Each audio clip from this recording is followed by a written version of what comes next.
Right. You Another read it delightful and note. you're like, that's not how it That works. isn't how it works.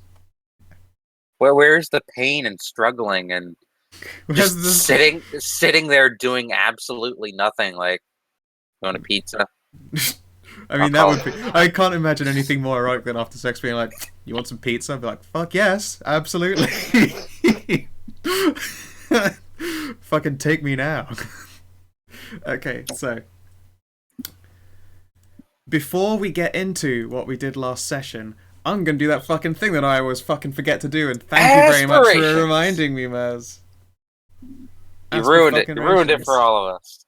No, no free Actually, points. You gotta fucking earn them again. that's okay. I had no aspirations, so it's a good It's thing. true. You technically don't right now because you have to build new ones.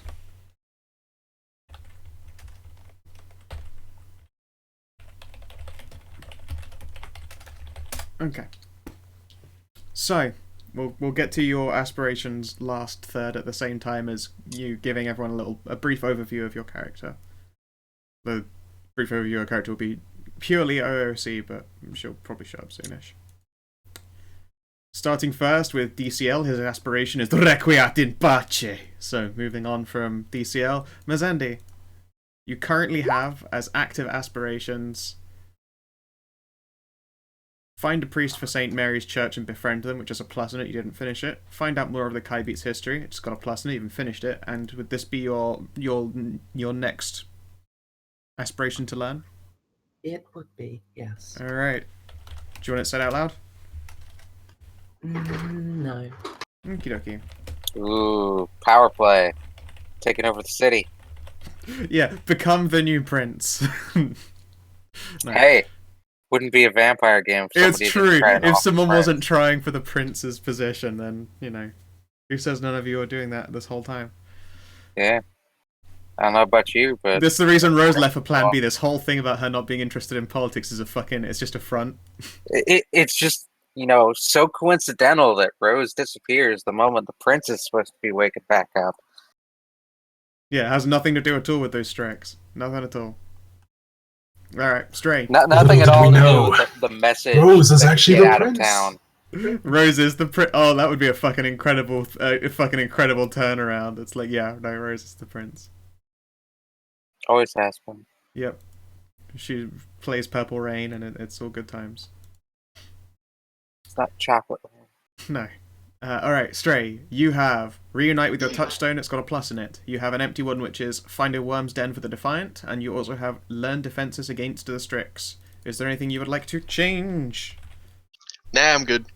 Okay. Whatever, Kun. You have Find New Objectives to the group unrelated to the Covenant's projects. As soon as they go off on one of these objectives, you'll be able to score it because you have technically managed to set this up. Find ghouls to suit your taste and qualifications. You've not done anything to try and do that. You completed your third one, which was kill an individual investigating the Coven. You have room for a new aspiration. What would you like it to be?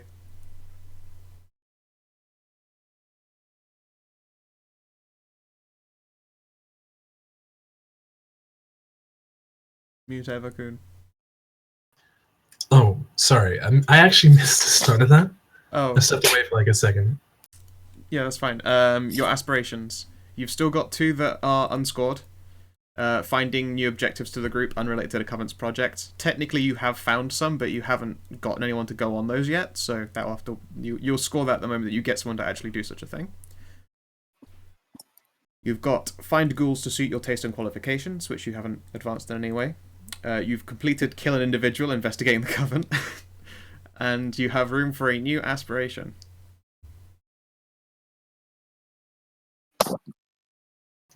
I'm sort of leaning towards get the group to vex a third party unrelated to Coven. Put the rest of the party in hot water with someone else. Yeah, some of them. Okay. I love that you guys just have a Cylon on your team and there's nothing you can really do about it. Get party in hot water with another group. And that would be unrelated to the Carthians, yes? Okay. And now, Lily, before we get into your new aspirations, Should I do aspirations for Rose? I have in here Plan B and Plan B in Okay, your good. aspirations, and also figure out why the hunters hate us, which had a plus in it, but you never finished. Okay. She'll figure it out eventually. Yeah, I Actually, haven't she's written. probably Yeah, I actually should probably she has a have. pretty good idea at this point. Yeah, you just need to actually have someone spell it out so that you can be like, all right, I know exactly. Great. Would you like to actually type what your aspects are? Because as I say, your aspirations are. Because as I say, I've got them as Plan B and then Plan B. That sounds about right. It does, but it makes it a little bit easy for you to score it because you just have to do two things related to Plan B. Well, easy kind of depends. I suppose. Complete Plan B, Mm-hmm. and then return to the city. Okay.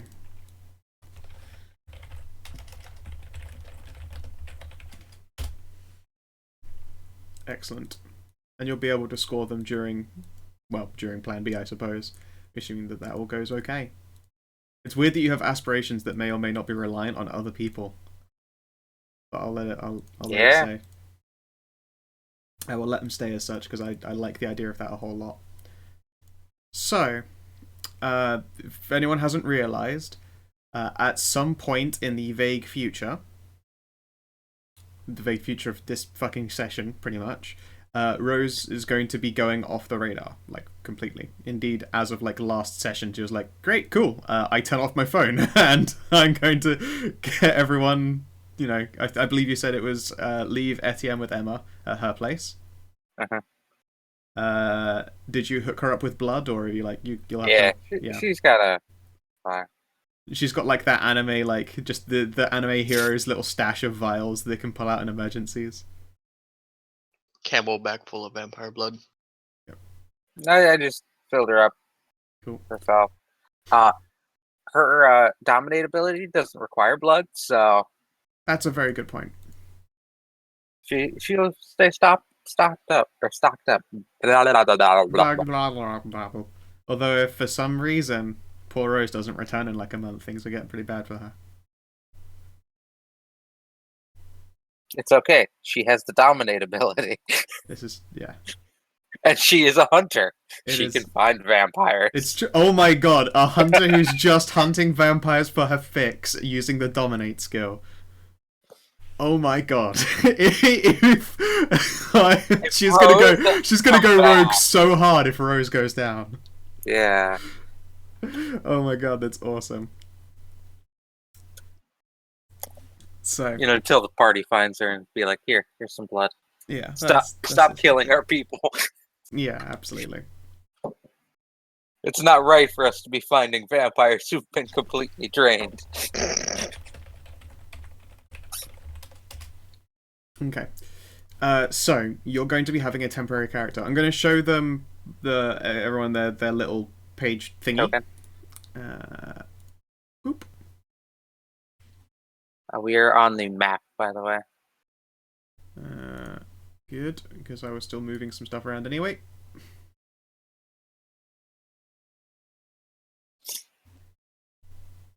Hey. It is Kara. Welcome aboard, Kara. Would you like to tell us a little bit about this character? You'll meet her soon enough. More as for just abilities, so people know what they're all like, what they're capable of. Because unless your character intends to be like, hi, vampire friends, I'm going to tell you all about my abilities. I prefer them to, ask me. Okay, all right, that's fair. But there you go. That's her basic. I will say, she comes equipped with a sword. She does. She does come equipped with a sword. In fact, here, I really do like this token, actually. Pretty fucking cool. No, they're not implants. They're all real. Hey, yeah. And I also have a token for the Countess, but I'm not showing that off yet, because it's fun. So, Now that we've gotten that little bit out of the way, we'll go with one Does my last. Bork do aspirations? Of course, yes, your book's aspirations. I was thinking we do them when we introduce it, but actually, yeah, would you like to do them right now? Yeah. First deal with the owl situation. Deal with the owl situation. Okay. Ensure the vampires don't turn on me. Ensure the vampires don't turn on me. Okay. Get laid. Get laid. Cool. Very, very simple aspirations. Well, no, the first two are complicated as fuck aspirations. I like that 3 is a nice scoreable one. Okay. So, we now move on to when last we left off. It was not the world's longest session, but that's because I was very quickly running out of my voice completely. We were dealing with the aftermath of the Zaire situation, and on that note, I'm going to be showing you guys a sheet. This is the full-page version of the Zaire Vanishing Act. I can't see it. That's weird, it should have done it. Okay. Fine, all players. Can't see it either. About now. There we are. Excellent. I don't know It's why. coming through now. Usually show to players is like gives me a pop-up that says this will show people who don't even have access. Are you okay with this? I'm like, yes, for fuck's sake. Or whatever. So this was originally Zaire's handout. These first couple of paragraphs before the line break. There is new information. Zaire now has passed on to the final death, and his father roams the city of San Basado looking for answers. Strange corpses have begun to show up, and news have dubbed this as a serial killer's activities, known as the Corpse Carver. And speaking of, Zaire's Vanishing Act is now far more permanent, and you're all dealing with the aftermath of this. You had his body parts collected. You provided information to the bartender, and in return, she made a request of you all as agents. And that would be to look after a Countess Avelina, who has been asleep for a long, long time because she is thousands of years old. There were rumours about her in the past as having things to do with diablerie. The Carthians do not fucking like her because she's responsible for a Carthian prince losing control of an entire city. And although that's usually the kind of thing you'd be like kind of impressed about, it's not that she became prince afterwards, so it wasn't exactly the most successful political maneuver. Something happened. There are other rumours like about, if you then tried to look into them, things like people like, oh, the Countess ran with the Strix and she ate wizards and she fucked fairies and all that kind of stuff, and none of it was proven. So, you know, pinch of salt and all that stuff. But the diablerie fact is technically true.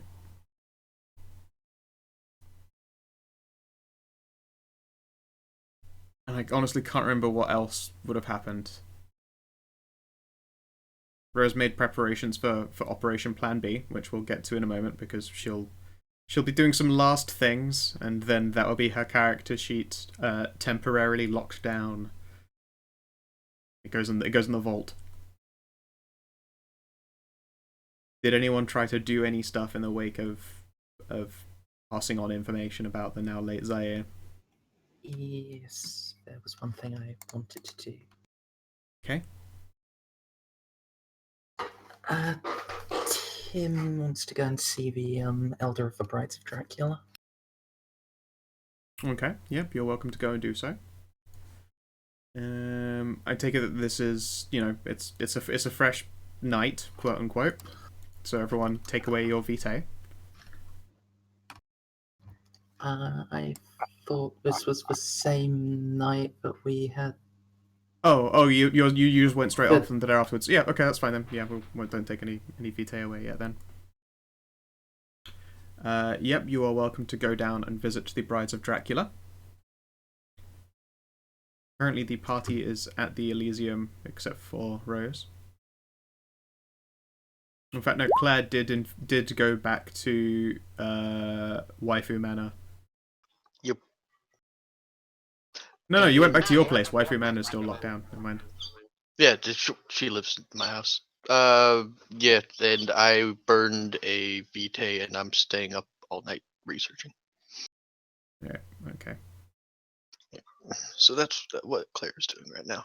Although eventually she is going to do stuff related to Zaire, but Okay. I'll wait till tomorrow in game.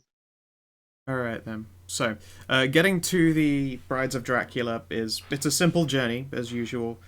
You don't have your ride to get there though. Do you just call the usual like a fucking Uber, aka Meals on Wheels, down to the Brides of Dracula? Yeah. All right, cool. It's a guy of indistinct Asian relation, and he seems very uncomfortable about getting too close to the Brides of Dracula. But he'll drop you off on the main road so that you can get there, like a short walk. And after that, he zips on out of there. Can you give me a wits composure test, please? Okay. Why am I buzzing? Am I popular? Oh shit, I'm popular. Oh no. Any modifiers? Give you a +1. Okay. On your journey towards the Brides of Dracula, like, there are, presumably because this is the kind of thing you'd be more on the lookout for these days, there are, like, owls in the trees in numbers that you are not used to seeing. Although nothing triggers your spidey senses, so to speak, so you would assume that they are actually just normal owls being weird because the Strix have been active in the city of San Pasado. But as you get closer and closer to the Brides of Dracula area, like there are no animals in the trees, no owls. You're not even sure you can see like the odd like hedgehog or living nocturnal creature around that you would have seen in some people's front gardens, that kind of thing. It just gets gradually more deserted towards the brides. Okay. When you get there, however, there are some faces that you've probably seen a couple of times. Like, they aren't common for just hanging around in the motor park for the Brides of Dracula.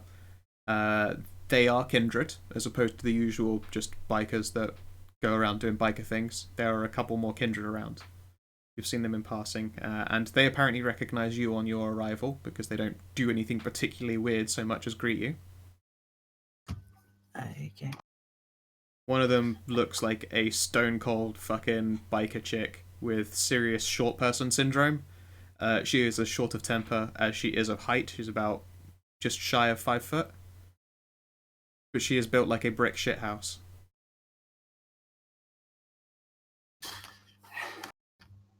Is your elder in residence? Right, you're Timmy the Fancy Lad. Actually, I'm afraid that she's currently on a road trip right about now. When will she be back? I have an urgent message. About an hour shy of sunrise, I think. Abby's around if it's something you need to pass on. I'm sure he'd be happy to do so.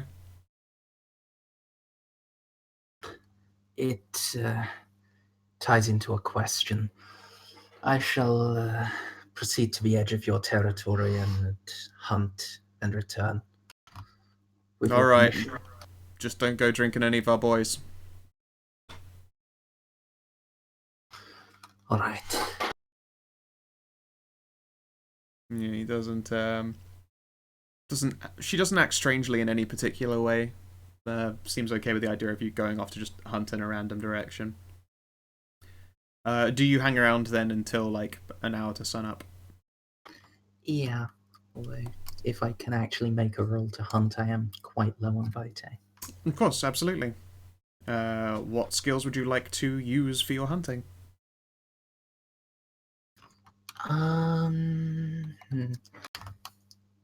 Can I use wits stealth and just try to ambush someone?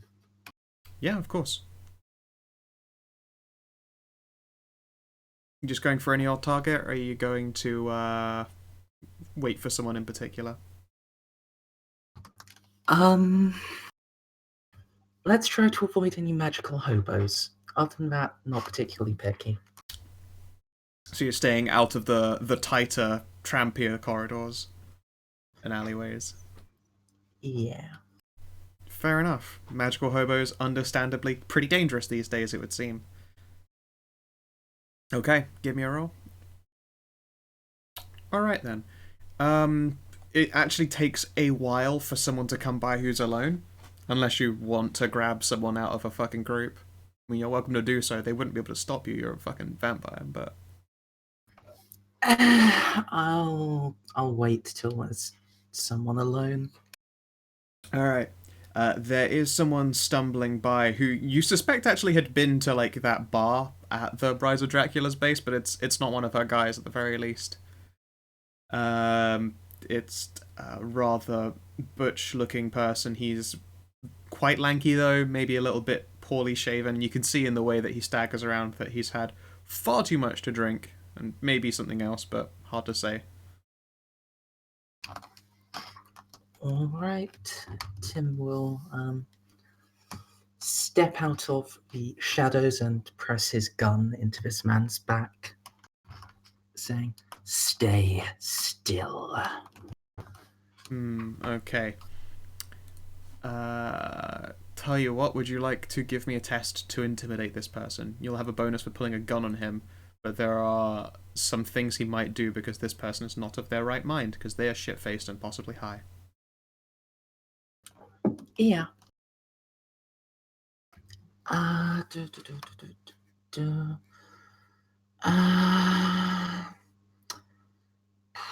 Probably presence intimidate, given the way I'm trying to do this. Yep. With the +1. Oh, +1. Okay. Yeah, roll one more d10. Fucking lucky you. Stab me, says guy who got stabbed. Pardon, sorry? What are you gonna do? Stab me? Says man who Yeah. got stabbed. Yeah, exactly. He seems for a moment like he's gonna do something, and now I'm gonna roll everyone's favorite dice. Fucking, he behaves. He goes stock still, and his arms were, like they were swinging by his sides. They just stop mid-motion, and then he lowers them really, really slowly. Like, his fingers spread out so that you can see he's not trying to grab at anything. Right. Time to nom nom nom. Okay. Because of some sheer luck, you do not have to try and manhandle him at all. You can just go for fucking Munchville. He is not going to resist you. I did figure the gun would probably help with that. The gun absolutely. Well, the gun was a +1 modifier on getting him to do as you told him. I had a chance of him trying to fight you, a chance of him screaming and like a little bitch and crying, one of him putting up a struggle, but for the most part doing exactly as you said, and then 4, which is he's just fucking putty in your hands. Good news is, once you bite, Yeah, they don't care. They don't give a shit. Yeah. I'm going to take 5 vitae and his wallet. Sweet. Oh, Okay.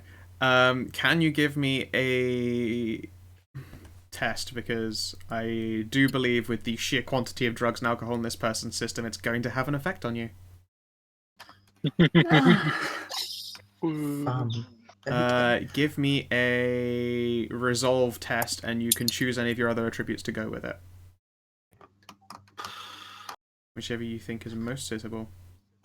Does it have to be a resistance or literally any of them?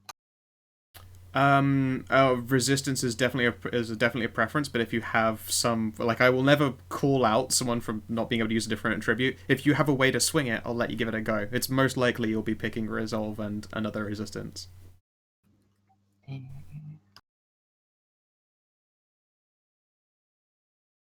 No, I can't really think of a good case for anything else, so I'll just go with resolve stamina.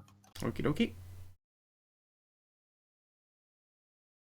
Alright. So you are buzzed, but you have not, absorbed some kind of hallucinogenic, so that's good news. And you've taken 5 vitae, which is a lot considering his blood alcohol level was especially potent. So you are buzzed but not sloshed, and you are a little bit high, but you are not hallucinating in any way. In the guy's wallet, you find probably like $20 and a baggie of pills. And a photo of his wife and kids now. And some like various identity stuff like credit card and driver's license, that kind of shit. It's expired and fuck knows what it's good for, but I'll dump out anything with a photo of him on, or any like personal effects that look like they would be wife and kids equivalent, yeah. and just drop them in front of him and then leave. Cool. All right. So you have a mostly empty wallet with $20 and some pills in it. My heart pills, I needed those. Yeah, it turns out that they were like fucking. Especially after I lost all that blood. Yeah, they're like glycerin pills and shit. Oh no! Thank goodness his blood pressure is so low right now, or he'd really be worried about those high blood pressure pills being taken away.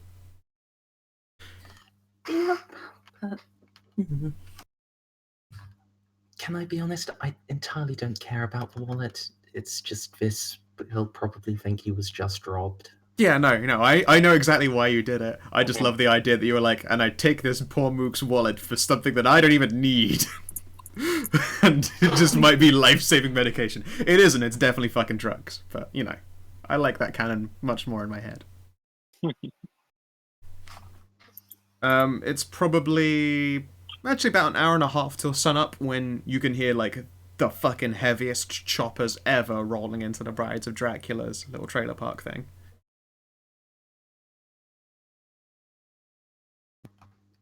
Alright. And, Tim will leave it 10 minutes and then go back and try to get a meeting again. Okay. There is a different Kindred up the front side, but he seems to be expecting you. He's like, alright there, Lee? I think it was Lee. I was told you were coming back. Lady just got back about 10-15 ago. Right. Is she ready to see me, or does she need longer to recover from her journey? Recover? She doesn't need no time to recover, but I have no idea if she's free or not. I've been front side now since I swapped over. Alright. I shall go and knock. Yep. Have yourself a good one, Lee. And he will return to whatever he was doing, which appeared to be vaping. Because everyone knows vampires don't smoke. So Damn it! I thought Rose was unique. No.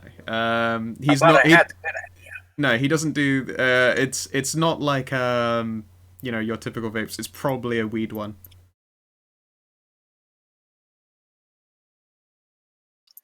Because those are pretty cool. If you want to be a cool kid, then you can vape weed at sweet We weeds. get it, you vape. Mm-hmm. It's not a thing you can get in England. Don't you worry about that. So, yeah, he returned to doing his fucking douchebaggery, and Timothy, you're able to wander on in. It's a little bit busy. There are people just like stumbling around and generally making a fuss of themselves because the boss and some of her entourage have just like motored right back into the middle of the trailer park. You detect for a moment that someone's beast brushing up against you, but it's by this point a sensation you're familiar with. It's just the elder's husband. And once he recognizes that it's you, he doesn't do the typical fucking challenge thing. That probably has happened like a few times when he's not been paying attention. It seems that his just attacks by default. But, apparently he's behaving himself, because there is that sensation and then it dissipates. Her trailer is, by the looks of it, occupied. There is very, very dim light behind the, like a screen door. Her full door hasn't yet to be closed. All right. I'll step on up and then knock on the body of the trailer next to the door. Yep, there is a pause, and then a... Timothy, come in.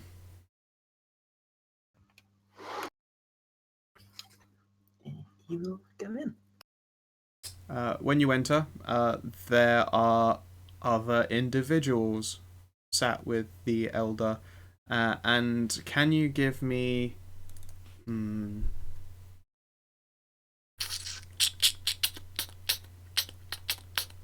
an occult test? Intercult? Yep. Any modifiers? No, not in this case. Actually, wait, no. Roll 2 more dice. Well, we'll call it int, occult, and composure. So if you get 3 successes, Okay. I'll give you some visual stuff as well. No, okay. So just the basic intelligence occult test. Success. When you look over these individuals sat around her, it is immediately obvious to you that these are not kindred. They are definitely not human.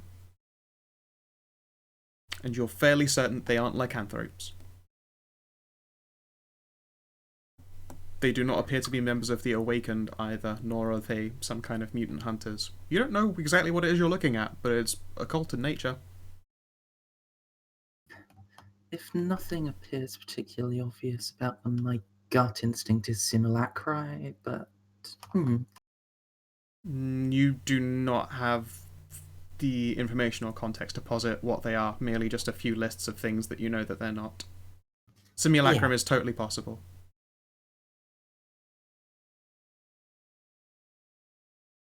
Yes, one appears to be a very androgynous and lithe figure, wearing like a tattered hoodie and maybe like some hole-ridden jeans, some very scuffed up combat boots, and some fingerless gloves. And the other one appears to be wearing like a finely tailored ball gown, like red and glittery, with opera sleeves and the whole fucking 9 yards. They are both very, very pretty individuals.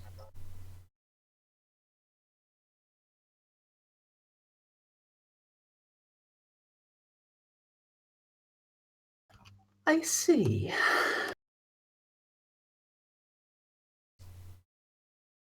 What? I have no idea what you're talking about.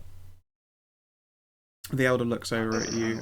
She is drinking from a tumbler with like you've seen these before. They've got like a heated coil around the bottom of the glass so that the contents don't cool, and it's full of blood. She reaches for another glass that's been sat on what looks like a baking tray, and she'll offer it to you as you sit down. Tim will take it, but give it a long sniff before actually drinking any. You detect B positive virgin blood.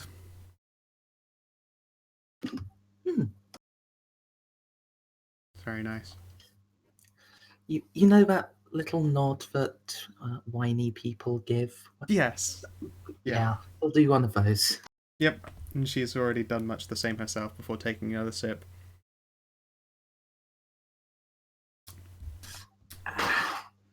Honored elder, I had hoped that I would be able to speak to you in private. The contents of the message are somewhat sensitive. She ponders for a moment, tapping a finger on her chin. She looks actually a little bit tired to you. You've seen her plenty before. She looks to the 2 individuals sat beside her before saying, "And sadly, it would be very rude for me to eject these 2 visitors. However, I can assure you that their silence is almost compulsory." Very well. They look between each other, these 2, and they will just sort of shrug a little bit and do the sort of that hand wavy gesture that's like, carry on, go ahead.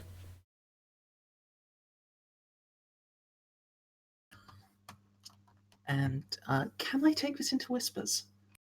You absolutely can do. Would you like to type them to me while I continue on with someone else's thing then, so that there isn't just an extended silence? That's absolutely fine. Excellent. Okay then, so while you're doing that... Sound of silence. Okay. Claire. I'll say it's Yo. it's the night of the telling, I suppose. And Timothy, after a little quick round in the Elysium, went off to the Bride of Dracula area. Whether he said he did or not doesn't frankly matter to you, I would suppose. What do you do with your night? We did that at the end of last session, I'm pretty sure. That's right, yes, you went back to your place and you attempted to do some research. However, the materials you had were very, very far from specific. Yep. That's right. Yep. I made a roll to do research throughout the. I surmounted the day sleep and do some research throughout that, and I didn't get much. I think I got 2 successes, maybe. Okay. Tell you what, because I have yet to run these rolls myself, would you like to do some for your partner's general success in recreating a circle? Yeah, sure. What do I need to roll? Okay. So it's going to take until next year for her to move into a mansion. She's located one. So she will soon have a base of operations and hence has no negatives to her recreation of a circle. She currently has 2 ghouls. Of general non-importance, they just were pretty much the only ones who weren't around when she was first taken, which means that they're the only ones who are currently still alive. She spent most of the time where you've been out doing your adventure stuff trying to recreate this circle, as well as investigate some books, look into some leads, and generally find out some information about certain wizards and their bullshit and why they've helped a bunch of hunters mess up her life. How rude. Yeah, exactly. What a bunch of cunts, am I right? I can't remember exactly where I've put all of her dots. Let's see here.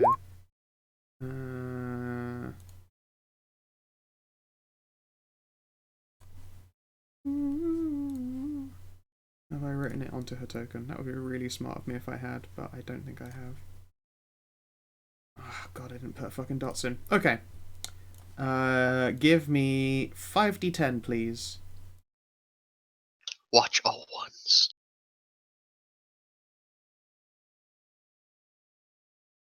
Give me 2d10. Give me a d10. Ah, nearly a great success. Would you like to invest willpower on her behalf in order to make more rolls? Sure, why not? I haven't used willpower in forever. Okay. What's that do again? Just give me another d10 to roll. Yep, another dot. Another 3. Oh, it's 3 dots even. Yeah, yes, 3d10. Okay. Ha! Nope. Nope. Okay, so she'll be having to make do with 4 regular plebeian successes. Tisk tisk. In fact, I'm going to say that 4 is the number of ghouls that she's managed to locate for herself over this time. Also, they are hardly going to move into a manor that she doesn't own yet, so they're all operating out of their own individual houses. Currently, that makes it inefficient for her to gather information, because she has to go through her web as opposed to speak to it directly. They are all aware of each other, and she has been using them to gather information about wizards, that kind of thing. And now, with the number of her ghouls as a modifier, we're going to do an intelligence occult test for her. Sorry, an investigation occult test for her, which is particularly weird, I understand, but still. So that is 11d10. It is very likely she'll get this information, but she's going to get more fragmented information because of the nature of her web being spread out right now. Okay, and you did roll up her stats. How many dots does she have in the coil of Voivode? That's a question for Whiskey Brain. I believe it's 3. Okay. So she's all the way up to. Oh yeah. Yeah, I guess she can push people straight into a stage 2 blood bond. Yep. Yeah, I was gonna say like Okay. they're all complete. Like their loyalty is not an issue. She's done that immediately. So it's straight up 11d10. So it's 4 for gathering the information plus 1 for each goal she has. Okay, And her so thingy dot. 11d10 you said? Yep.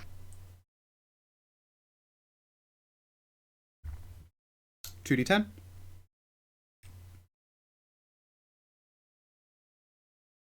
Ooh.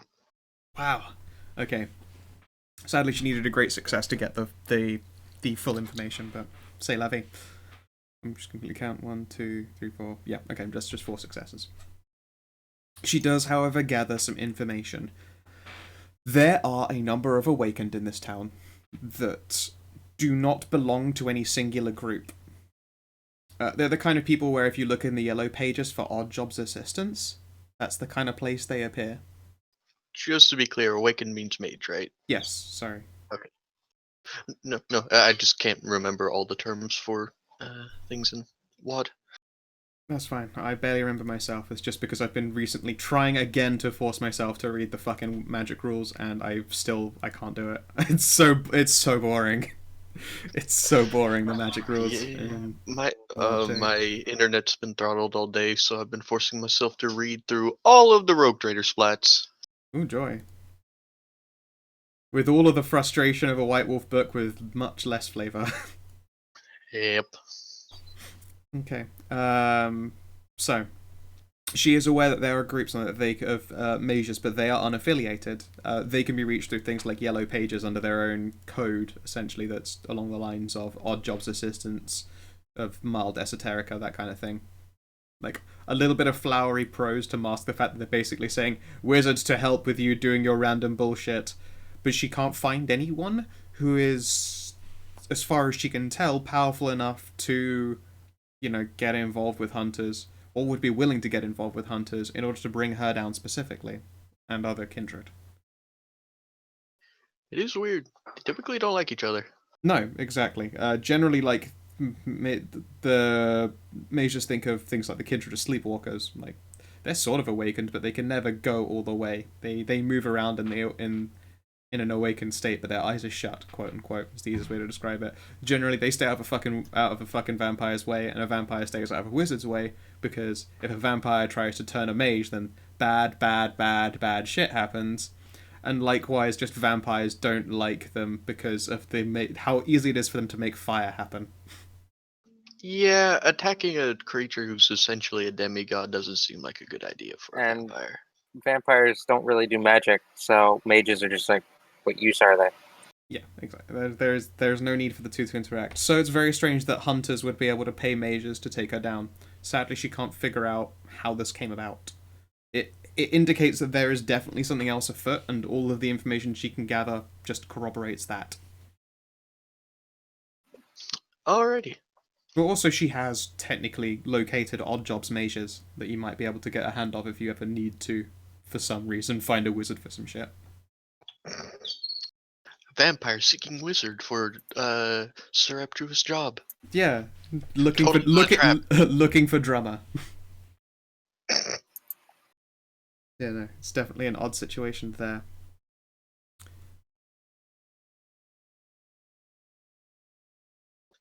Cool. Yep. Timothy, you are invited to continue. Her companions are, they are amenable to, staying quiet about the whole thing.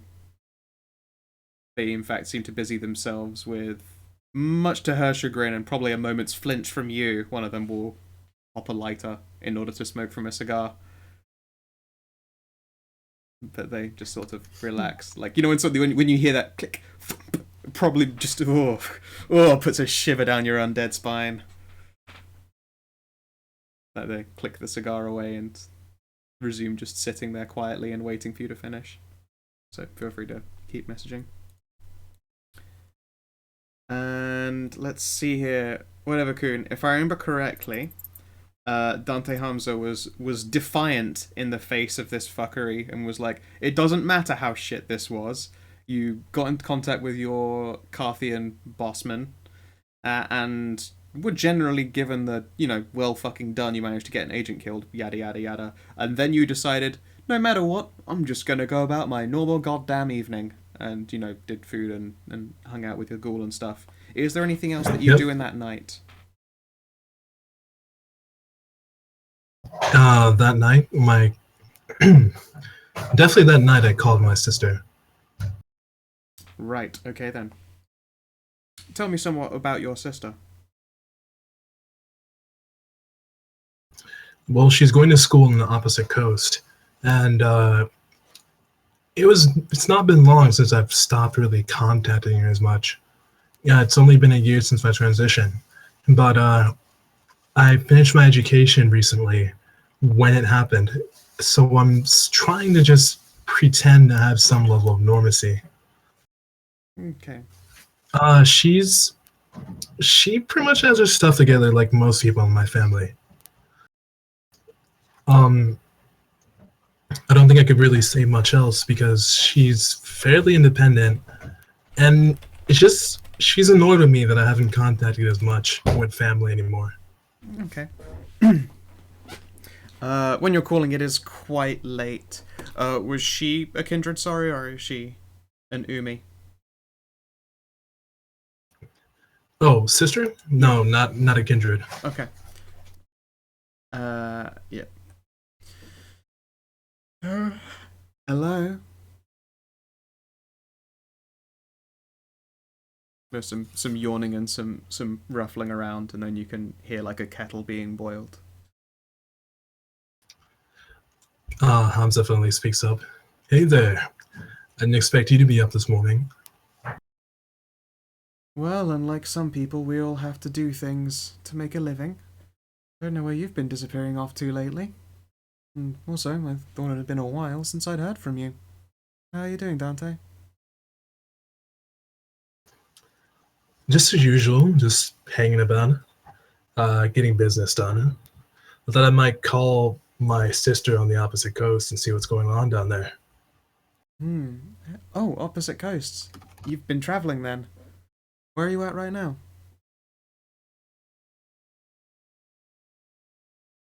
Dante thinks about it a moment. And he just mentions city neighboring the one we're in right now. Okay. I have not made up any such name for that. I probably should, because it's likely where the Brides of Dracula go to go pick up some nefarious shit. And she'll pause and go, interesting. Well, okay, yeah. Anyway, I mean, I'm doing fine. I've been doing a little bit of side work for a bakery, hence me actually being awake at this time in the morning. And you can hear the kettle click off, and she starts pouring herself a drink. So there's a teaspoon tinkling in the background. There is like a thump noise, and you hear like a dog boofing, and she'll pause to pet it. I mean, otherwise things have been relatively peaceful around here. I was kind of worried since it had been so long since you'd gotten in touch last. Oh, nothing big's going on. I have my usual routine. Hamza pauses for a moment and thinks about it. I've recently started to live with someone. It's been fun working at my own restaurant. Really now? And your own little someone, huh? Is it a boy or a girl? That remains to be seen. Oh, come And on. Hamza teases her, not really specifying. Fair enough. I myself am still frightfully single, but I do have an adorable doggy now. And she'll lean down just close enough so that you can hear her receiver is being brought into the range of a dog that will boof just into the phone. She'll laugh a little bit and continue. Otherwise, same old, same old. I've been doing some education, and as I say, working with a bakery. It's nice, nothing fancy, of course, but keeps me busy and pays for rent. I thought you were going to school. You don't have to work at a bakery. I don't know where you've been these days, but school is expensive, so yes, I do need to work. It's not like I spend all day here. I do a morning shift and then it's off to school. Dante shrugs reflexively, and he accepts that answer. All right. How's Pa doing right now? Oh, you know him. I don't think anything really... Gosh, you know what? I would swear that even though he's right nearby, I speak to him less often than I do you. But he's as unchanging as ever. Dante smiles. Yeah, he never changes. And he chuckles, trying to forget recent events and the creature that pretty much eliminated someone he'd just met. Tell you what, your sister might make an empathy check against you. Would you like to try and bluff your way through? What skill would you like to use to cover your own insecurities, I suppose? Let me see. It would be a social test, and then you can combine it with any of your other attributes, probably in one of the brain's attributes. Expression composure, or maybe expression intelligence. Intelligence wouldn't really go with expression. Like, expression composure, totally okay. Intelligence is the kind of thing you would combine with a really good lie. Yeah, no, I'll totally allow expression composure. That's fine.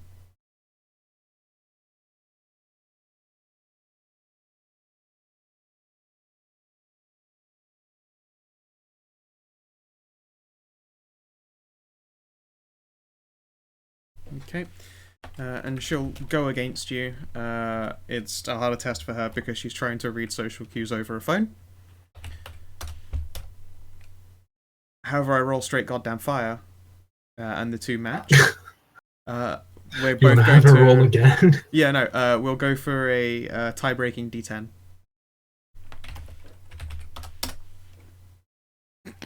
Good luck.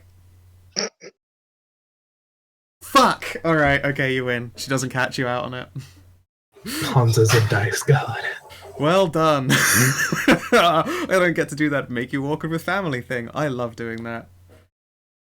It's one of my favourite weapons. This wouldn't be the first sister break down the sibling thing that I've done recently. Yeah, she'll make small talk with you for a little while. And it would seem that life on her side of the pond is going normally. She's keeping herself busy, and you manage to keep it away from her asking any direct questions about you. It is very peaceful and normalizing to hear that her life is going just fucking as is. Apparently Pa has been working on a new car, and that's generally what takes up most of his time these days. Well then, for specific detail, I'll go ahead and inquire near the end of the phone call her current address and tell her I'd like to mail something in that direction. A finger. Yeah, no, yeah, of course, she'd be happy to give you a mailing address, and she'll ask for one from you. I provide her Kokonoe's old address. Wait, whoa, Kokonoe? What the heck? Kokonoe? Fayette. Fayette, Kanoe. Yeah. Kokonoe. Oh, you give her the address of La Cucaracha. No. Okay, yeah. She'll take that and be like, alright, very nice. Okay. I hope to hear again from you soon. You know, try not to take forever this time. Hamza cackles, pretty much hanging up in the middle of a laugh. Of course. If this were a movie, then you would see on her side of the line, just like staring at her phone for a little while before, of course, and hanging it up on the wall and returning to her day. And that was pretty much the end of last night for myself.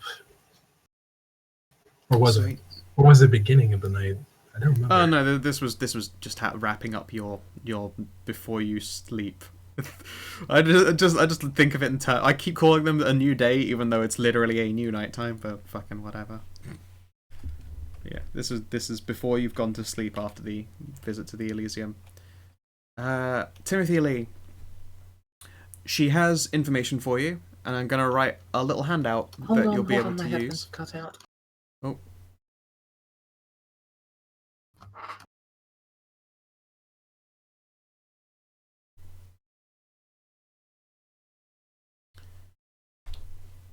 Let me know when you hear again. It's a pointless thing to ask, I suppose. Hold on, doing pull-ups for some reason? Okay.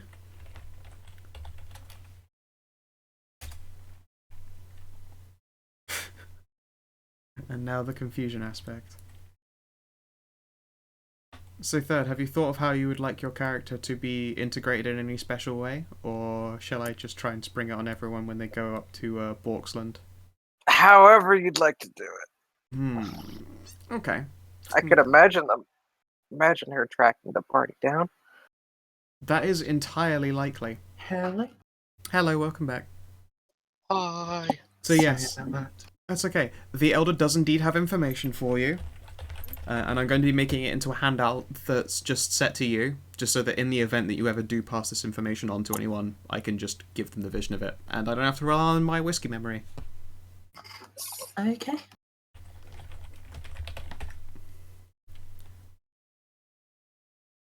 Actually, I'm sorry. I had to rename it because that's just how I roll.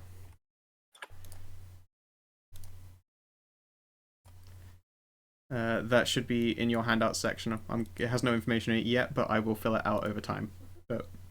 So we can carry on. I'll get to that in a little bit. Okay. Do you like that delightful handout name? Great. Glad it went down good. Okay. So a new day dawns. Rose has vanished, it would seem. Something happened in the night.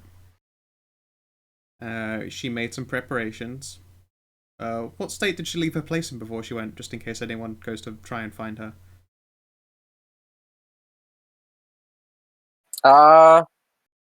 Let me know when they do. Okay.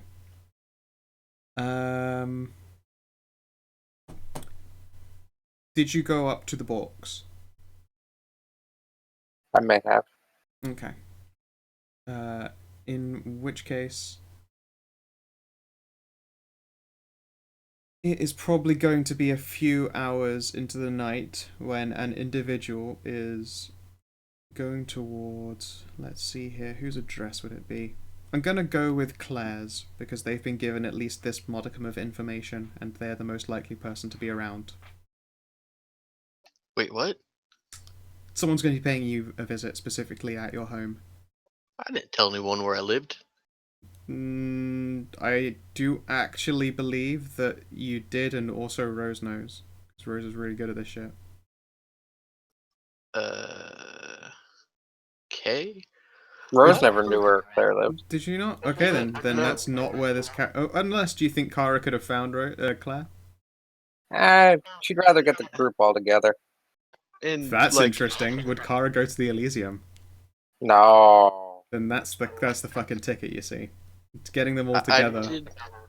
I did point out that whenever Claire goes home, she takes a different route home every time. Right. Oh, well, in which case... I don't Claire never knew where Claire lived, and nobody knew where Rose lived, so... Except for Zaire. Griffin pieces. Yeah. Ow. Oh. You Oh, okay, God. whatever, Coon? You alright, bro? You're not supposed to do that. You're supposed to go up, not too far down. But you're supposed to go down again, but only like a little bit. I just pretty much slammed on my toe, then dropped on my knee. Oh. And I was on the floor for a bit. Ow. Ouchie. Okay. Alright, how does Claire spend her morning, quote unquote? Also, please everyone take off a Vitae. Oh yeah, I'll do that. She's going to text Timothy and ask him if Zaire's ghoul was collected by his family. Of all people to know, he would be the one. I shall look into that. Okay. Very well. So far as I'm aware, none of you know where Zaire's ghoul is. Nope. Out of character, actually, she's at Zaire's actual, like, literal living address, which is a really fancy fucking apartment in a skyrise that's all prepaid and shit. Yeah. But no one really knew Zaire lived there. Because he never told anyone. They all thought he lived in his van, which he sort of did, like a fucking hobo. With lots of guns. A really scary hobo. Not as scary as other scary hobos you've met recently, but a scary hobo nonetheless. Yep. And then other than that, you know what? I'm going to check in on my sister again. Okay, you're going to her home? What day is it of the week? Is it like school day? Okay, let's see here. The calendar has gone to October the 8th. What was October the 8th? That's a Saturday. That's a Saturday? No, she is not. Alright. Well, then she'll probably go to her apartment, but I gotta be right back. I really have to use the restroom. That's fine. I'm sorry. Fetch me a drink while you're up. What if I could? Even I am out of drink to drink at all at the con. Dope. Okay then. Timothy, how do you spend your mornings? I think you went over this in part last session with me introducing Benedict. Right, yes, you did indeed introduce Benedict to the crew when all this conversation shit happened in the first place. And then Rose pulled her to the clearing act. So I guess that's what happened, and then there was this text conversation going on the whole fucking time. Which is quite funny, you trying to introduce Benedict and the entire time just buzzing in your back pocket was a phone. Please, it would be a jacket pocket. Oh, jacket pocket. That's fair. That's fair. No one uses a trouser pocket.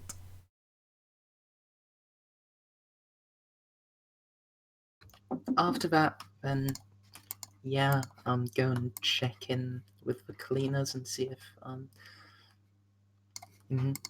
any of them picked up Zaire's ghoul to be delivered to his family.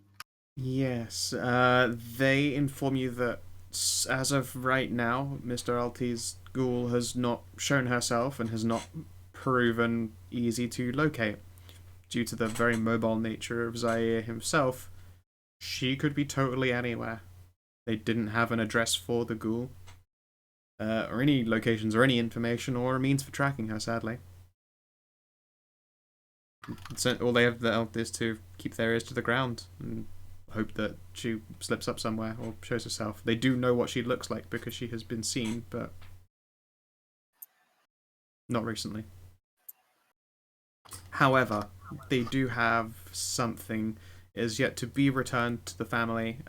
It is being prepared to be returned to the family, and that is Zaire's remains.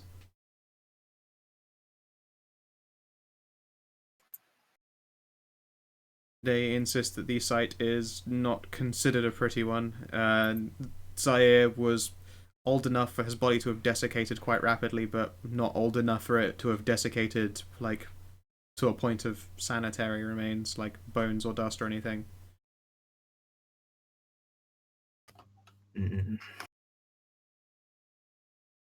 They will take you to a room that's actually got a literal hearse waiting in it. And a coffin. It's a full-sized coffin, despite the fact that it's very unlikely his remains would need one.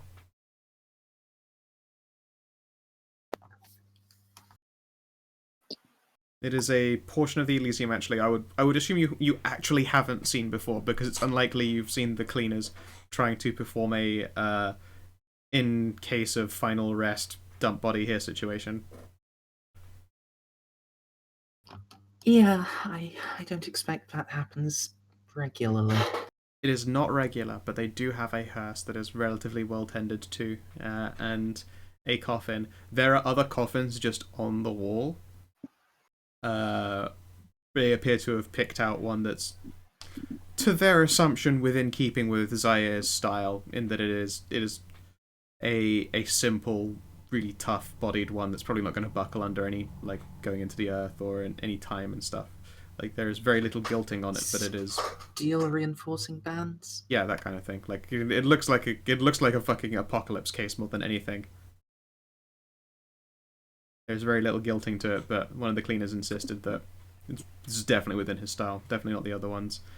One of them instead says, actually, like, this is one of the kinds of things that the actual aquarium folk would put a shark in if they wanted to be really weird about it. Yes. Yes, I think he would have liked this quite a lot. Zaire buried in a shark coffin. Tim will approach the coffin and just lay a hand on it, and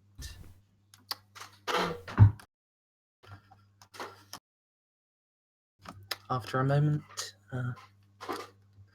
turn away and say, "All right. I feel like I ought to accompany his remains. I am largely responsible for his final death, after all." Cleaner nods and goes, understandable. There is still preparation being done with the body.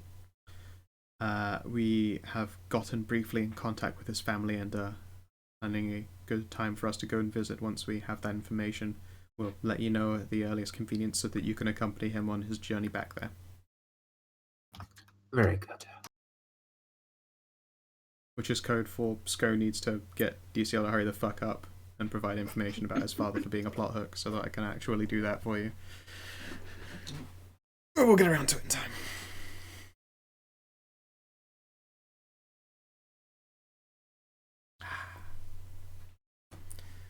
It also appears that everyone in the stream is just fucking exhausted. Well, just go take a nap, everyone. The vampires will be here in another day. You can go watch a VOD. Get your sleeps on. I'm lying. You should be watching at all times, paying attention and asking questions. Okay. And let's see here. There is actually a planned meeting place for the Countess Elvina. Timothy, you are informed of it later on in that morning after you've done your introductions. There is a shopping mall that's, one of those fucking 24-hour ones that's covered in lights and all that fancy schmancy stuff. Not far off of the Skyrise. Some of the stores in it are closed, but generally considered it's one of those it doesn't sleep kind of locations. It's full of restaurants and places to get clothes and get drunk and probably do illicit drug deals and all that kind of shit, but you know how it is. It's a lot of rich posh kids doing rich posh kid things. The Countess is going to be escorted there with her handmaiden to meet the agents of the Elysium. All right. She would ask that you get you and yours prepared for this. Of course. And Tim will send a text message to Dante and to Claire, informing them as to where the meeting with the Countess will occur.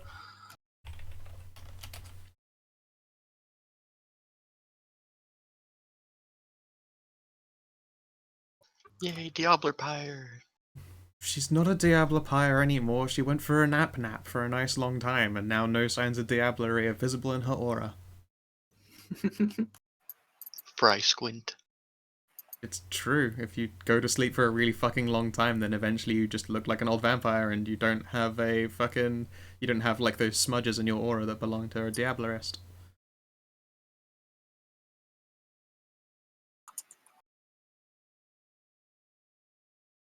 And is Dante also going there to meet?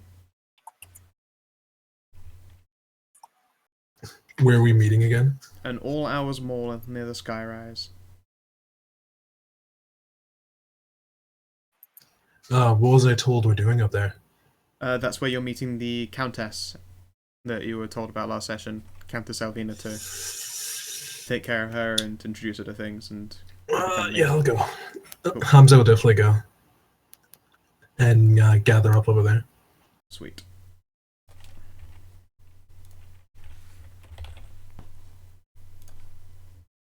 Cool. So yeah, it's just right there. Okay. While this is happening, that there is a stirring in the spirits. You've generally had your ear to the ground, waiting for information on this group that you're attempting to get into contact with. After having met one Rose Lawson, while she was off doing her own fucking shenanigranery, and on advice from various individuals that you can choose to explain to your party or not later, you know where they're supposed to be. You don't think you can beat them to their destination because they're definitely not as far away as you are, but you can get there quite quickly if you hurry. Okay. Then I will not try and beat them, but just get there. Okay. I will be using the Mystery Machine token for just all the party token because it's my favorite. That's probably better than her Honda Civic. Oh no, Kara drives a Honda Civic. You people and your everyday person mobiles. She's cheap. Like she's not well off. Claire has literally the most common car and the most common color. She did it on purpose. Yeah, Ford Escort. Yeah, I think it was a Ford Escort in like blue. Are you sure that she wasn't driving? That Kara doesn't drive one of these fuckers?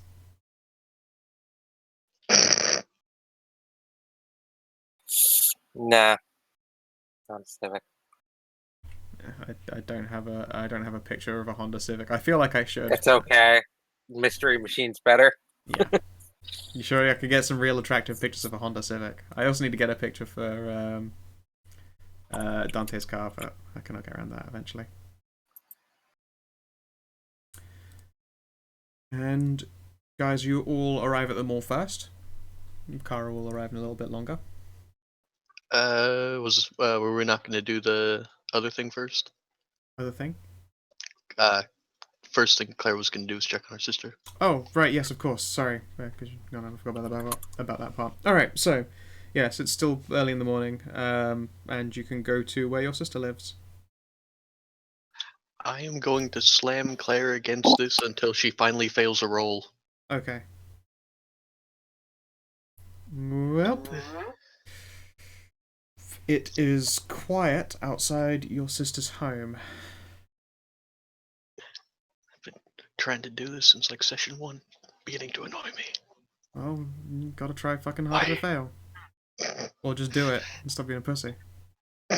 I'm not gonna, the reason I've been leaving it down to rolls every time as well is because I'm not gonna fucking gift you a completed. Yeah. Hey, Winter has a picture of his Honda Civic if you want to make a token. Oh yeah, a picture of his fucked muffler. Sure, I'll use that as the icon. No, he put a picture in our general chat. Oh my god. The most everyday of cars. I might actually legit do that. It amuses me. Oh, wonderful. Alright. Does it look like there's anyone home? Give me a wit's composure. Okay. Doop, doop, doop. God damn it. Okay. There is someone home, yes. You can detect the scent of your sister through like a window that's open a crack. It's not too cold out, so apparently they're keeping the place a little bit ventilated. Alright. As of right now, it's early evening, it's been sundown for just a little bit. Yep, and I'm going to...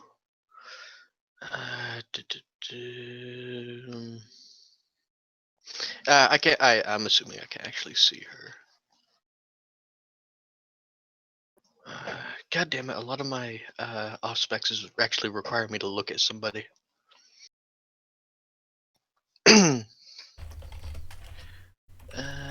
No, I have to actually see someone. I can't actually do that. Great.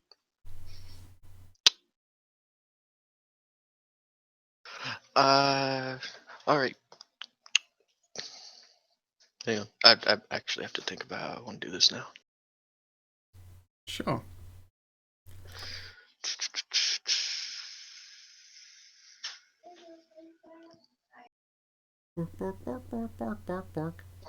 I'm not at the house.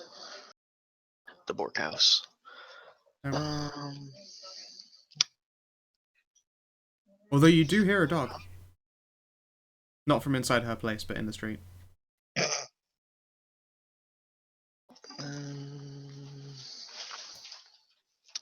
Can I hear anyone in there with her? You just can detect that there are people there. Like, just that common awareness that there's probably someone present, and you can smell that your sister is there. You recognize the scent of the person who she was probably having some sweet bonings with. Then you can hear a dog in the street. It's generally quite quiet. Occasionally a car will pass by, that kind of thing. It's part of a dorm, like that's from her window. There are other people in other rooms in this like college housing. Well, unfortunately, it's not in Claire's character to do anything. So I guess I'm just gonna mosey on down to the mall. Okay. I swear to God, one of these days, I'm gonna get to fail. It's gonna be great. I mean, I don't know what you're hoping for with even a failure. Like, Oh, is there someone there? You don't fucking know. Nah, it's something else. I'm sorry. I'm also incredibly tired. The con drained pretty much everything out of me. Fair enough. But okay, yeah, you're able to head on down to the place, and eventually you're all gathered there. It's a nice building, the mall. There's a little like stop by car park, or there's just a main car park that you can take. Does Claire drive or get like an Uber or something? Oh yeah, Claire has her own car. Yep, it's just whether you took it or not. I take it. Dante drove his dad's car.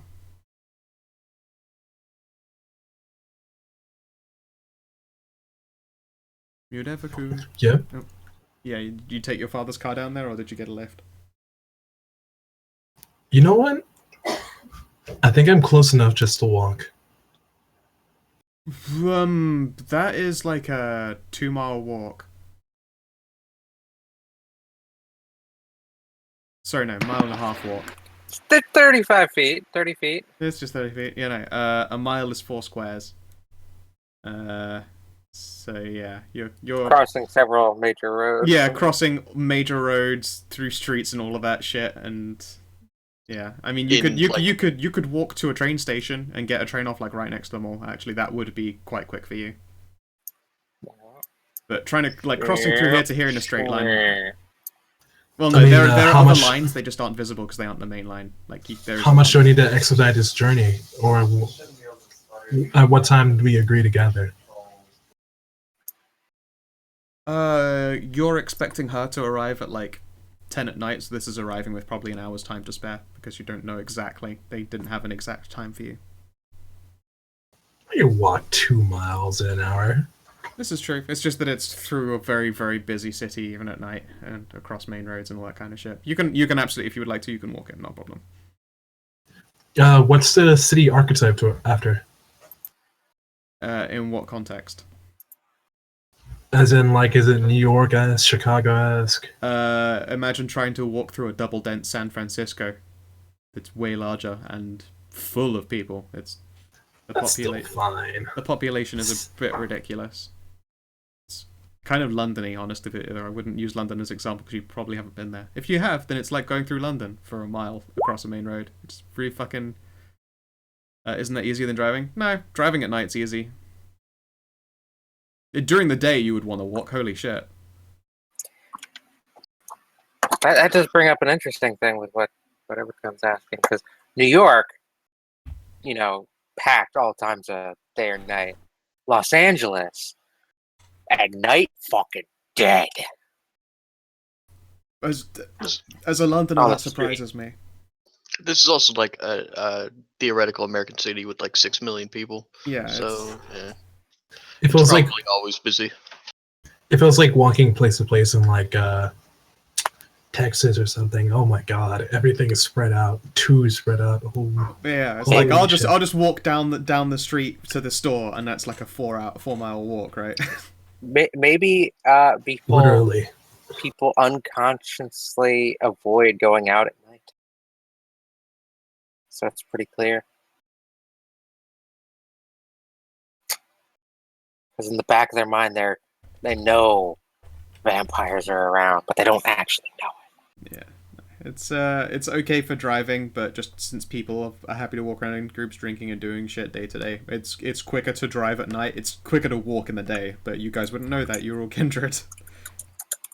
It's definitely not easy for you to walk in the day. Holy fuck. Well, I mean, if it's like early evening on a Saturday night, there's probably a ton of people out just anyways. Yeah, and they wouldn't be driving because they're responsible and they get shit faced on their feet.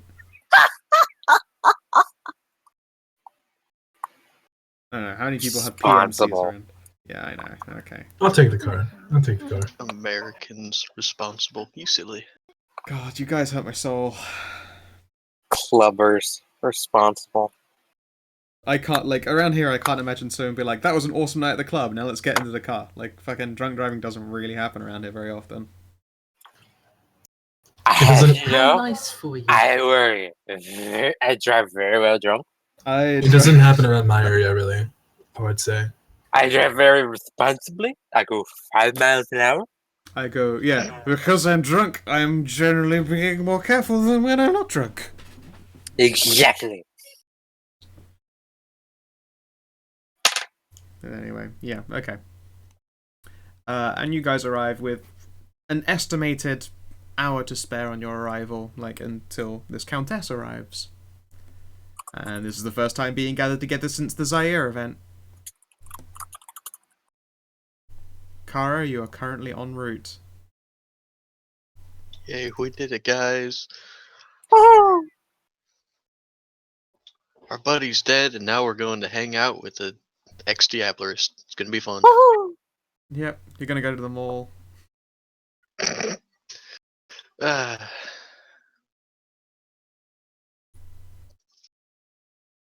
Alright. It's gonna be great. Don't you worry about it. Yeah. Do Claire you will do just- anything before Kara arrives, I suppose? No. Claire will just nod to Tim when she sees him. Claire. We're a lively party. Very, very exciting of you. Good job, everyone. Proud. Sweet. So, Kara, your drive across town is blessedly peaceful. Mhm. And soon enough, you can feel just a stirring in the air. It's like a tingle on the tongue that you just can't kind of shake the feeling of. A sense that you're near where you're meant to be. Did Rose give you any description of the group, or are you just doing this entirely by instinct? Someone gave me a description. Okay. Not Rose. Alright, that's fine. Probably one of the other werewolves. Or spirit. Yes, I mean there are werewolves that definitely remember that group because they're a group of kindred who just fucking turn up in the middle of it. You also have other information that I'm going to type to you. You can use it or lose it at your leisure.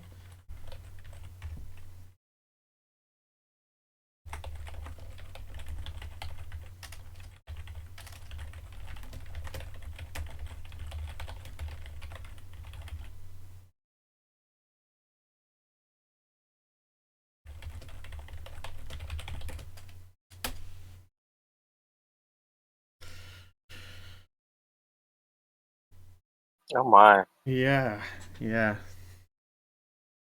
And when you arrive, everyone is presumably on the ground level of this big mall.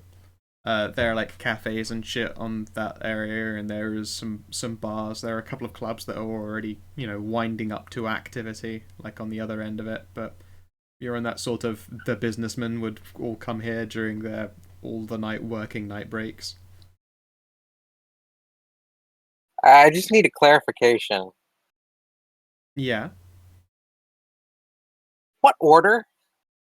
You don't know. Okay. Neither did they. That's why I used the word possibly.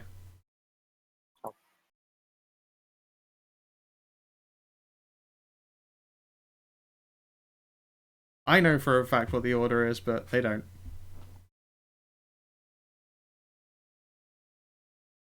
Well, we're fucked. So, you managed to get your Civic parked up. And there's like a Ford Escort, like right next to yours actually. It's the most nondescript Ford Escort you've ever seen in your life. But to your nose, it might smell like not quite human. Smell like death. Yeah. Yeah. Well catered to death. Standing death, not constantly rotting death, but death nonetheless.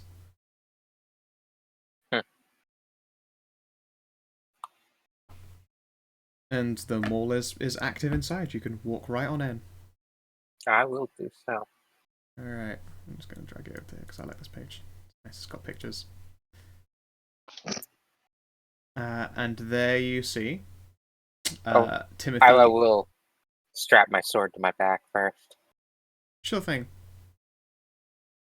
Is it really obvious if you got a way of getting around with just carrying it in the open?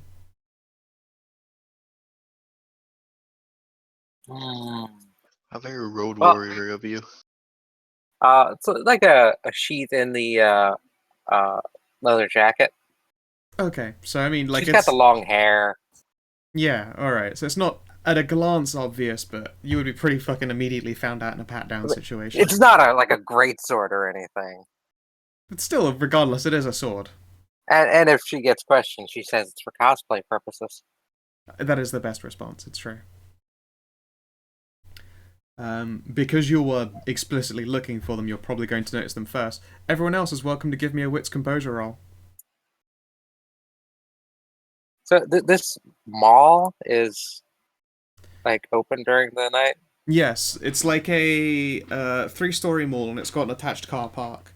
There is an escalator in the middle that, takes you up to the next floor and then the next floor. Some of the shops are closed down, but ones that are attached to restaurants and bars, arcades and that kind of thing, they are all open. There is also a movie theater there that is open. So it's just not closed yet. Yeah, this stays open all night. Just there are some shops that close at night, and then just the rest of it doesn't sleep.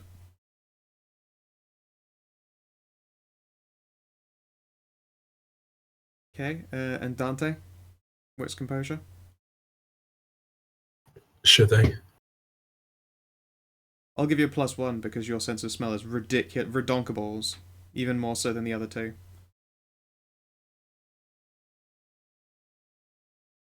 You said plus +1. 2? Plus one, okay. For some reason, okay, never mind. That's probably because I used the word even more so than the other two and put the amber in your brain. Yeah, even more so than Claire, probably. Mm-hmm. Since that's literally your thing. Okay, generic success.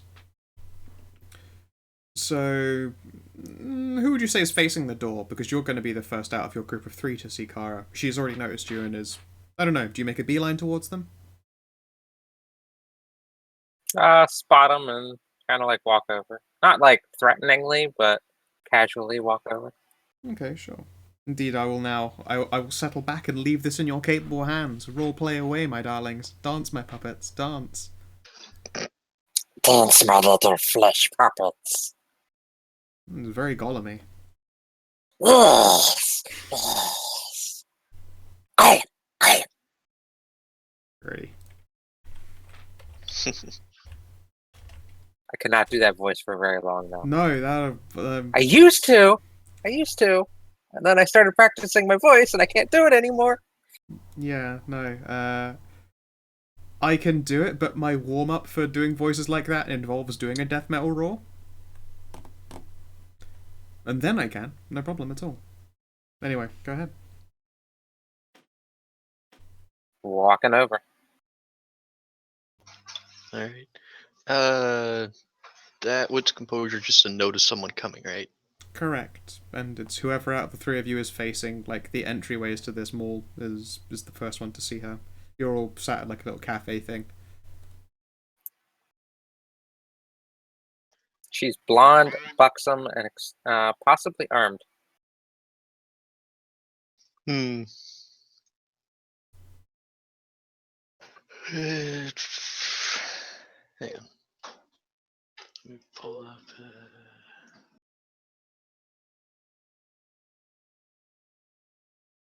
Nah, I don't have enough information to do that yet.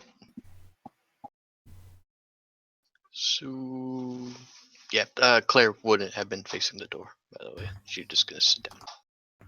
Then I'll say Tim was.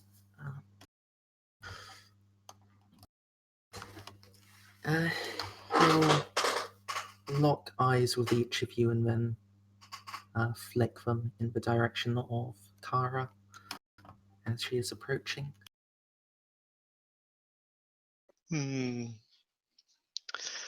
Turn around and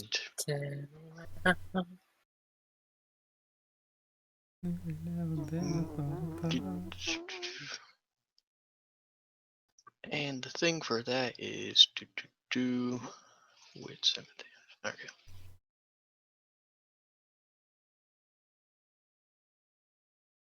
Hang on, sorry, I'm rolling a thing and I can't find the. What was it you're trying to roll? There we are. Peace hackles Ah. for danger. Mm-hmm. So the question is, do you mean me harm? Do you roll that, or I did roll that. Yes, it's been rolled. I don't see the roll. Really? Well, it's one success, wits, empathy, or specs roll. I see it. Might want to Wow. refresh. I'm Maybe just- roll 20. Last roll I see is whatever comes. 26. Yeah. Give yourself a With quick one refresh. success. It is a Yeah, success. With one success. Yep, with one success, I can ask one question. There's no harm meant. All right. Now, if you'd asked, is she dangerous? Wow. That's too broad of a question, but you could, I suppose, Yeah. ask that. You'd have to give She an does even not mean you vaguer. harm. Yeah, she'd have to give an even vaguer answer for a question as broad like that. All right. Well then, Claire will not reach for her gun, I guess. Well, not that she would reach for a gun in the fucking public, but you know what I mean. There's a lot of reasons why you shouldn't reach for your gun.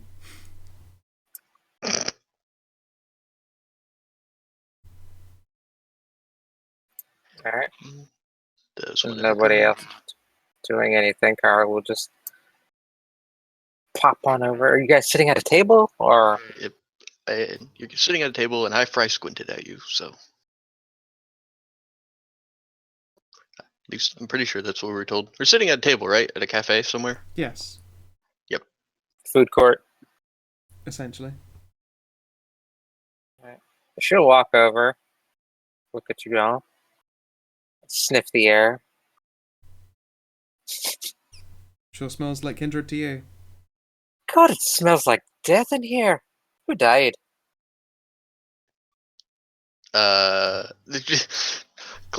Claire will look visibly taken aback, just squints again.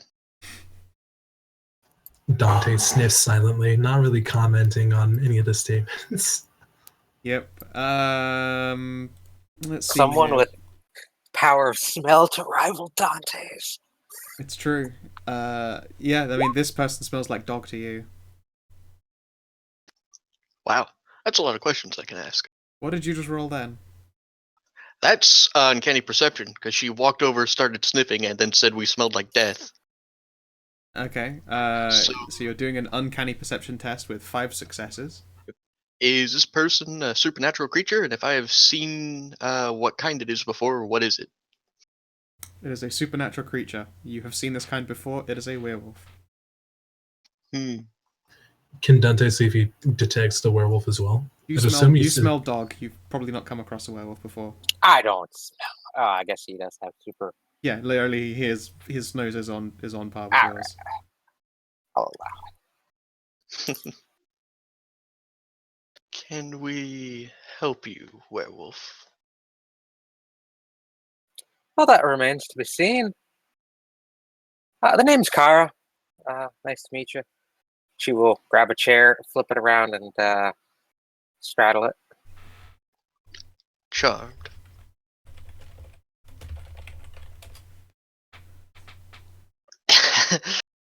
No, Riker does not do that the same way. He doesn't. No, his is a very specific way of sitting in a chair. And once you see it, you can't unsee it. It's also very true. He did it because he had a back problem. Yeah. And he could just keep sitting down and standing up all the time because they'd require multiple takes. So he started doing that because it was easier on his back. Weird. I did not know that. Yep. Anyway. Well, that remains to be seen. You're Rose's crew, right? With Dante, or not Dante, with Zaire? That is correct. Previously, yes. Oh, just grand. Perfect. I'm here to help you. You guys can help me.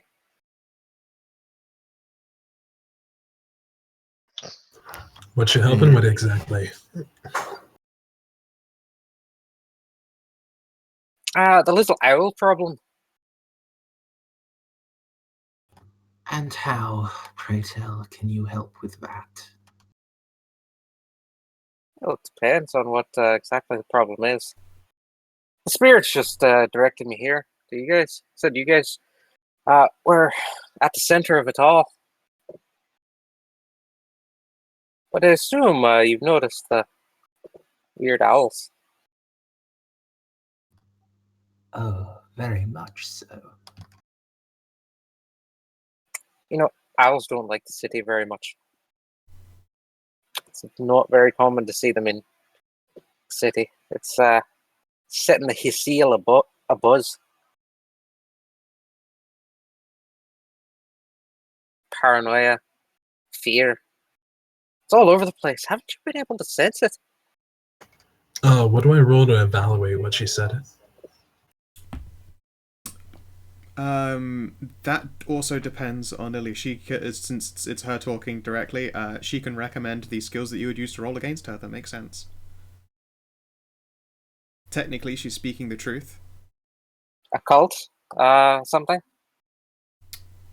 I mean, I'm just trying to evaluate, like, if you're speaking truthfully. If anything. Oh, what's that? Empathy? What's empathy? Yes, agreed.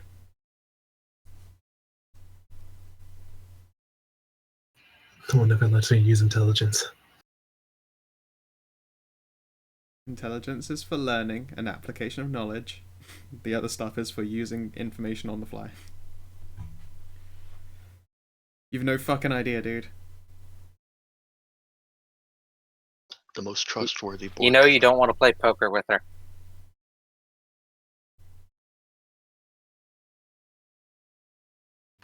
Well, if you have so much of an idea already about the owl problem, then why don't you skip straight to telling us how you can help with it?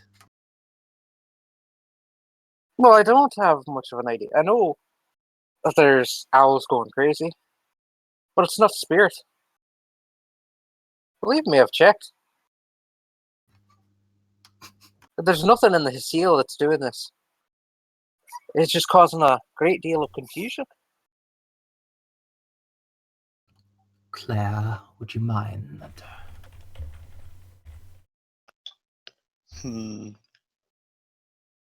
Mind. So I've come to offer my services. Did he make a gesture like he wanted to bring her aside, or what? No.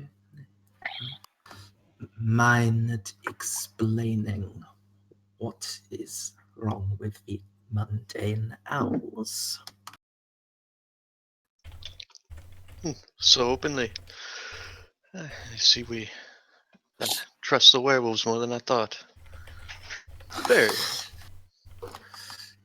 If a werewolf has dared to come this far into our territory,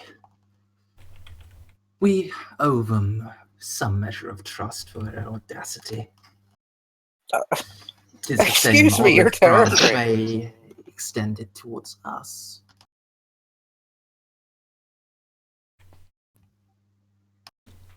You know, And you got yes, packs all around you, right? It's not your territory.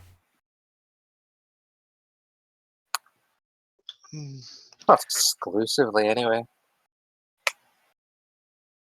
We can leave that for another time. I mean, it's not my business. Truly, this isn't actually my territory.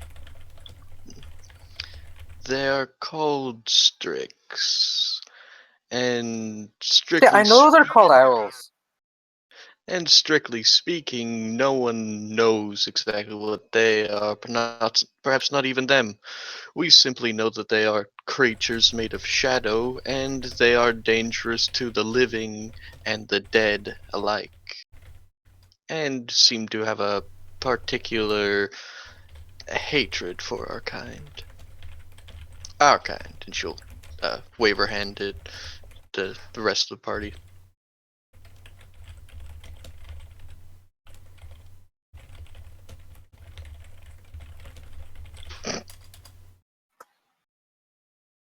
I too cannot unhear strictly speaking.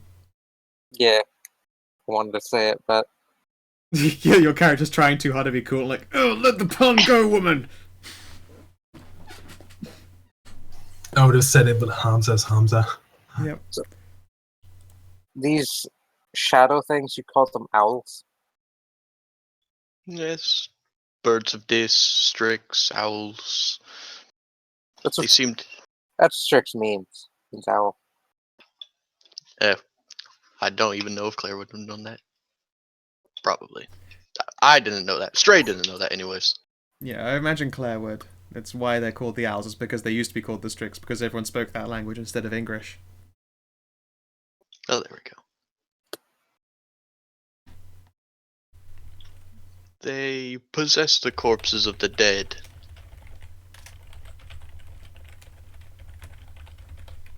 You see, and they've got some kind of, you said, vendetta against you. Their kind have been antithesis to ours ever since they came to be. Though no one knows if they are as old as us, or anyone who, even the eldest of our kind, cannot remember a time where there were not Strix. I thought the antithesis to you might be the Uratha. Kind of disappointed, actually.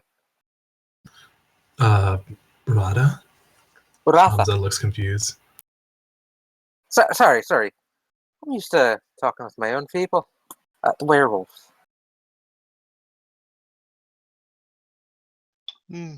Werewolf existence is not completely bound and obsessed with destroying us.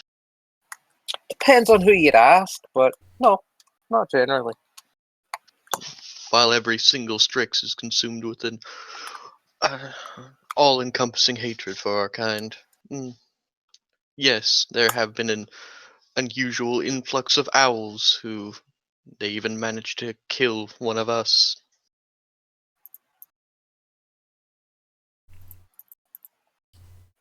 Kara would not have heard of a Strix killing a kindred of this group, at least not directly. Unless Rose had told her herself, but that, as you say, might not be likely. She didn't talk to us. No. So, this is not, like, this She is will new information to Kara. look over the group. It's first off, I don't recognize you. Point at Dante. I'm So, someone new in the who group. died?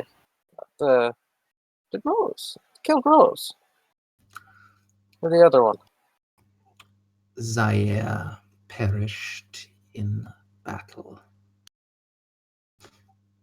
Rose, me shed a tear, but last I heard, was still living out her requiem. I could call it living, but very well. So this thing killed one of you. I thought they were made of shadow. Apparently, they like to jump in the bodies and ring up people by cars. And shadow can affect the physical. Said the local shadow wizard.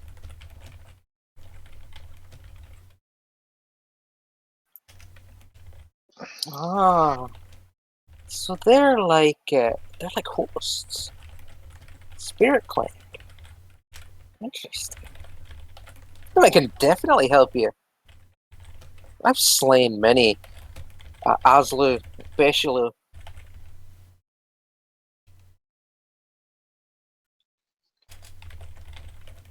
Again, you are speaking in an outdated tongue.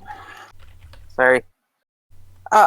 Beshalu, imagine a person that's half person, half rat.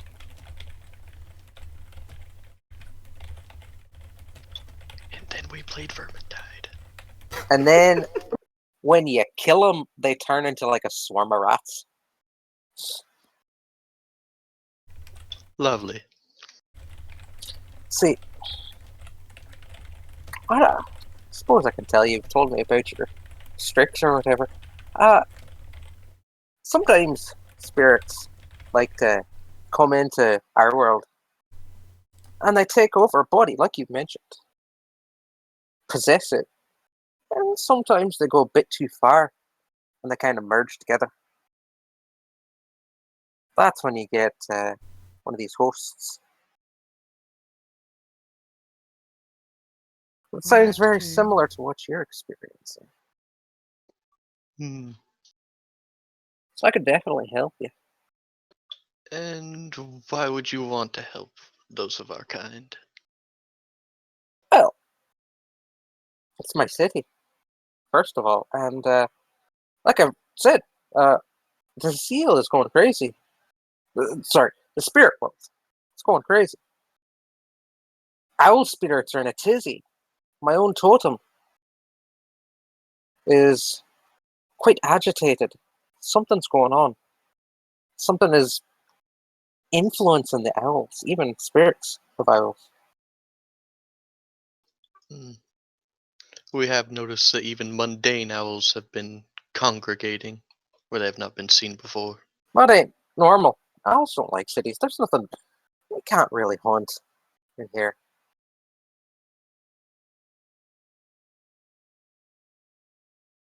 And then behind all of you, you hear a voice from someone who none of you noticed walk up. Hunting for owls. How very interesting. Turn, squint. The Countess, I presume. Do you presume that? The person speaking to you appears to be a very small girl.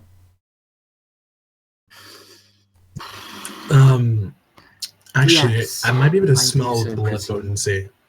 Could I make a roll? She was using an ability to obscure herself, and I don't think you guys can throw enough dice at her to stop it from working, but you're welcome to crit fish. If you get a 5 dice success. God. She has cat ears. She does have cat ears. In real life. In real life. Right now she is wearing a hat, but you'll see them eventually, I'm sure. She's a gangrel. Oh boy. There you go, that's her. Jesus Christ. She is adorable and dangerous. Just my favorite. I will be back momentarily. Something fell. Both of your balls. Help! It's a adorable cat girl!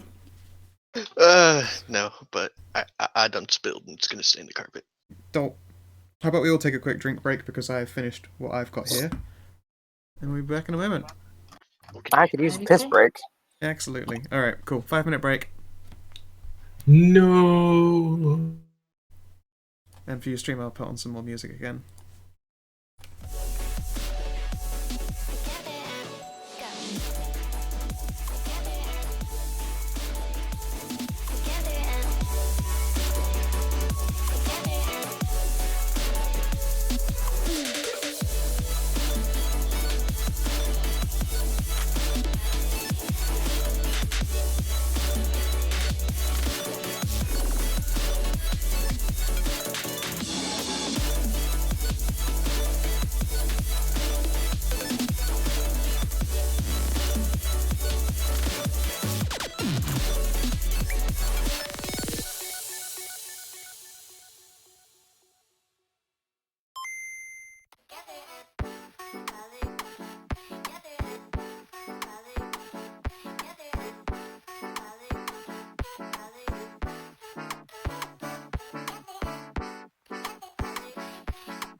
I'm back.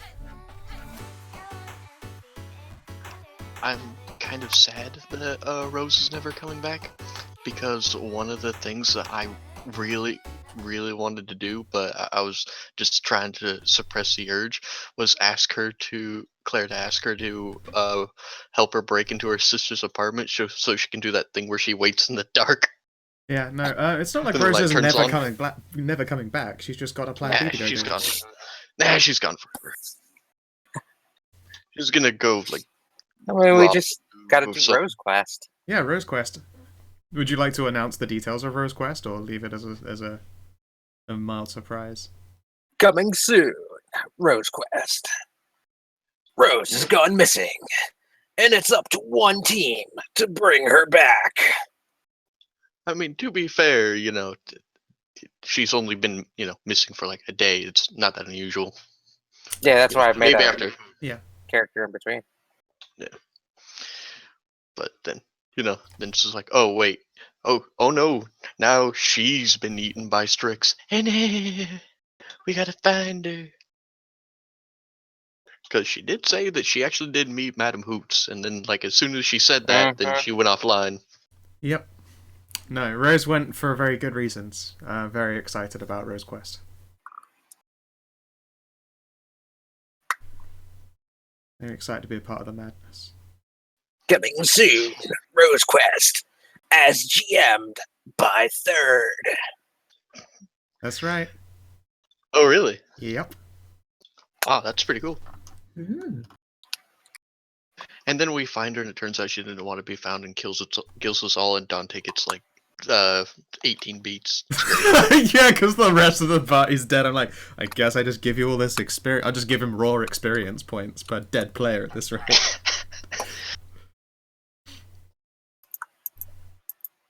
She comes back dual wielding AKs, and that's when you ask her where she got them. She responds, I know a guy. Also, right now I am drinking Hedra's Delicious Cognac. Because she's a fucking sweetie. Yeah, my bro tried to order cognac at the Hilton, and they kept giving him bourbon. What? Yeah, because he like took a sip and he's like handed it to me, and it's like, what am I drinking? And I know bourbon, so I just like took a sip. Yeah, it's bourbon. So he sent it back once, and then he got bourbon back, and then so he went up to the counter, and they had taken the bottle of cognac that he wanted to drink off the shelf. It just disappeared. Fuck. Yep. I like if that's just their only bottle, and they're like, that's our shelf cognac, it makes us look fancier? No, I don't know. It was pretty full. And then I ordered a Manhattan, and I got it. I was watching her make it. She poured in dry vermouth rather than sweet, and then she shook it. And I was just, but by then it was too late. Yep. She was, and she was really, really nice. So it was really awkward. So you just made do with a fucking inferior Manhattan. Yeah, and then I just knew that whenever I saw her, just to order whiskey straight. That's a good backup plan if someone can't do a fucking drink right. Now I really want cocktails. I thought at some point when I eventually one day have fucking travel money, I'll come down and we'll go down to some bar and get Cosmopolitans. Go drink Cosmos. Sure. Fuck yeah. Get you drinking Cosmos. The girliest of drinks and deliciousest. Do it for science. Just be sure to shave first. And also, if any of your dogs fit in the handbag, you'll be set. I don't think they do, but... No. It would be a tough we don't fit. make handbag dogs. No, you'd need one of those fucking... I mean, I've seen things. It's called an oversized handbag, and it looks more like someone took a camping bag that fits on the shoulder instead. I mean, puppies, maybe. Yeah, we'll take some puppies and go get Cosmos. What could go wrong? Anyway, if we're all here... By the way, whenever Kara says something in like the werewolf language, it just sounds like utter gibberish. And you cannot remember it to save your life. Yep. Like when she was listing off her name for everything. Yeah. Oh, okay. Like if It she was, says Cecile, like you can't even remember what she said.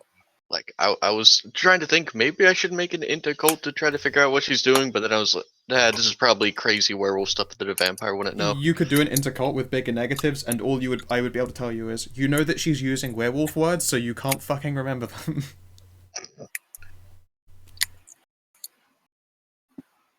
But yes, is whatever Kun here as well? I am. Excellent. Then we shall continue. Yes, indeed. There is a very small girl with pink hair that's sticking out beneath a like a black knitted cap, and she is wearing a small white dress. She has great bright blue eyes and is looking at you all. An owl hunt. That sounds awfully interesting. Oh no, that's a damn shame. The Countess, I presume. Why, you'd be correct. And I take it that you, and she'll point at Timothy first, are one of the Prince's little lapdogs. You here to show me around? Tim gives a bow in his seat and says, I am indeed, though our beloved prince still sleeps. I've yet to have the pleasure of sleeping in his lap yet. Gives a little grin. She pouts, but she does that child pout where they puff at their cheeks real big.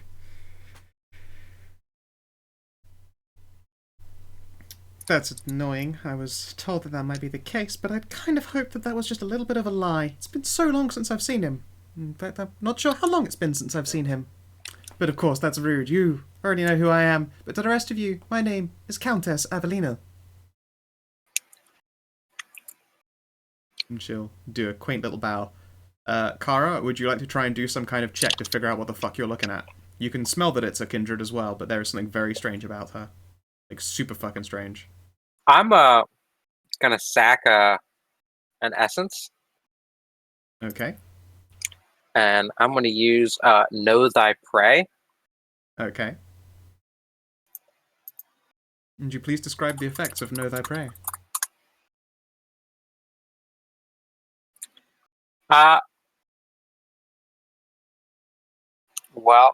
Basically, I silently ask the spirits for any secrets or things that they know about my target. Okay. So I'm gonna roll. Yeah, go for it.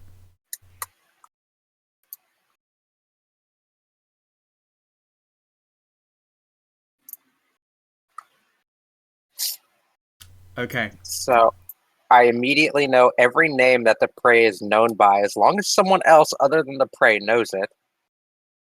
Well, there's an issue. The prey herself does not know herself by any other name than Countess Avelina. When your spirits reach out to find an answer, what you first know is that she is older than most of your spirits in range.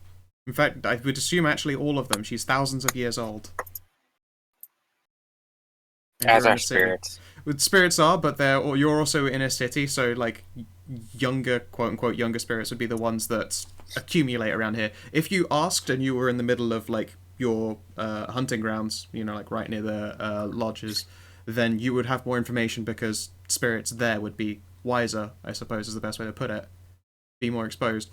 You were literally looking at someone older than most spirits just because of the nature of age. The spirits don't have to know it as long as anybody else knows it. No one alive knows any of her other names. I also know any alternate identity, fame, merits, every ally, contact, retainer, resources, staff, and status merits that a target possesses. Of Okay. equal or fewer dots and successes. She has a vast quantity of dots invested in like retainers and things related to status and privilege. So, yeah, okay. Everyone around you is a candle. Yeah, everyone around you is a candle in the wind compared to this person you're looking at right now.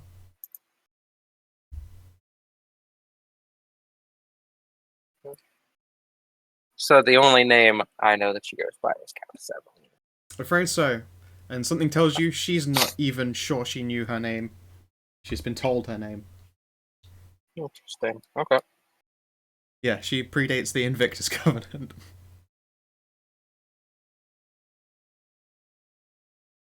Yeah, she'll look at you, Kara, with the bright blue eyes, and possibly to your surprise, she asks, "What are you?" My name's Kara. I said what?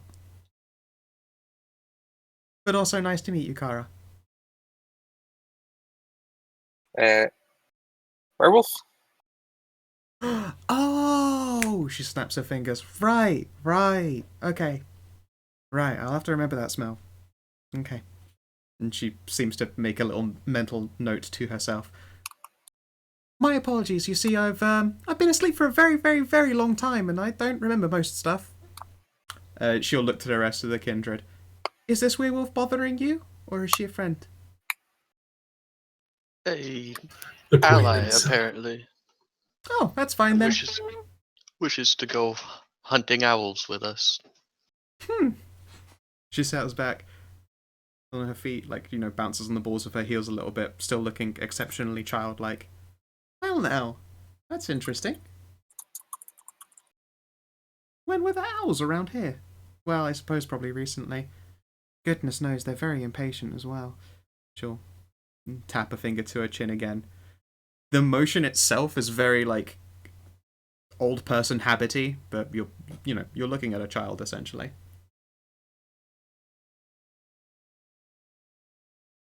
Hum. Well, you see, an owl hunt does sound like a lot of fun. And I wouldn't want to miss out on any fun. But I have a few questions.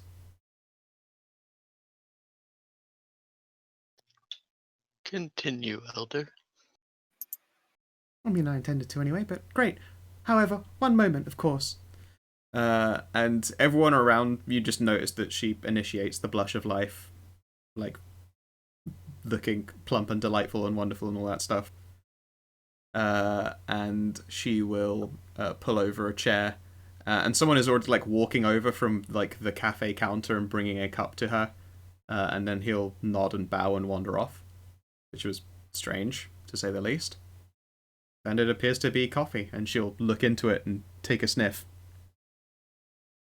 And then she'll settle back in her seat again.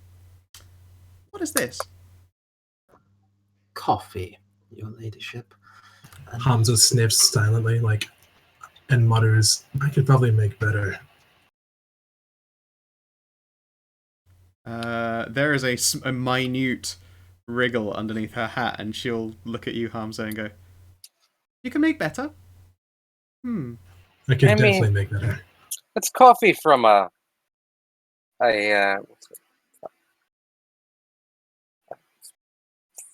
it's coffee from a food court. It's not going to be the best. I see. I don't know We the shall context. have to show you a Starbucks, your ladyship. That will be one of the best that you will be able to get outside of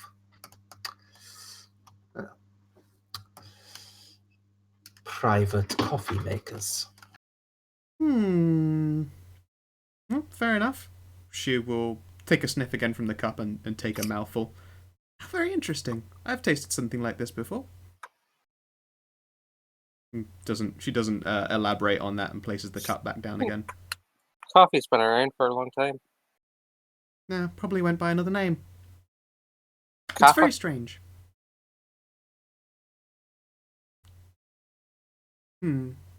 Carvey, maybe. They do sound a lot alike. Then she'll settle back and go, "So, tell me about your owl problem. That sounds like a lot of fun. I vaguely remember them, and I'm sure I've destroyed a fair few." They have become encroaching on the city. And they're not owls, of course. They're strix. Right, yes. Strix means owl. You really should come up with a better name. Yeah, she'll look to you, Kara, and be like, I know, yeah. You realize, the rest of you realize she probably is used to the older names of things anyway. We encountered one just yesterday, in fact. And it delivered the final Embarrassingly, death Hamza doesn't know unto that one of our Strix means fellow owl. neonates. You've met one and it took out one of your friends. That's terrible. Would you like to destroy that one first? Do you know where it is? We can go break it now. Alas, we have been instructed to leave such duties to the Knights of the Order of Thorn.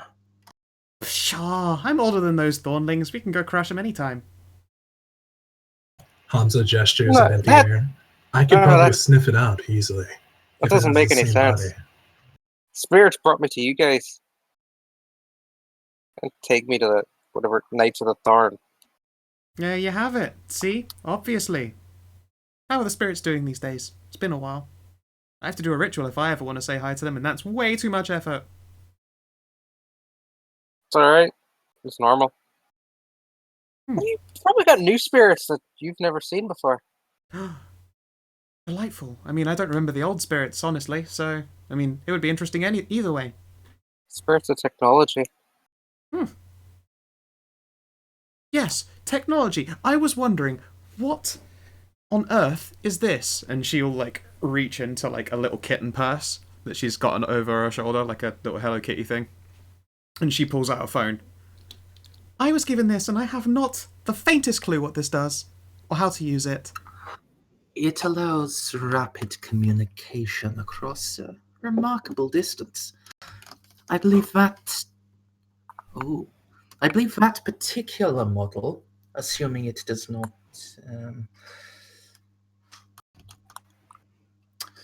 assuming it works properly, will allow you to access the internet, Your Ladyship. I've Ah, it's an told- iPhone. It's global- overpriced trash. At least it is not one of the new androids. Yeah, a note would be very dangerous for a vampire to use. Oh no. The Galaxy Note is responsible for killing a lot of Kindred. Almost killing them. Yep. The No, internet, I Your can actually Ladyship, see is them a killing Kindred. global repository of knowledge and many other things. I see. I was told to swipe in a thing that I would remember.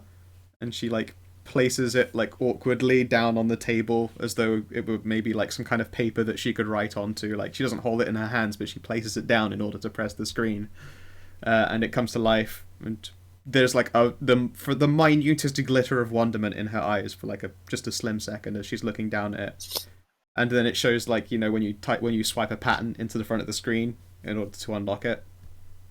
Hamza thinks of his sister and pulls up a cat video. On her phone, you're just gonna grab the phone. Yeah, she hasn't unlocked it yet. Oh, okay. And then she pauses over it and goes, darn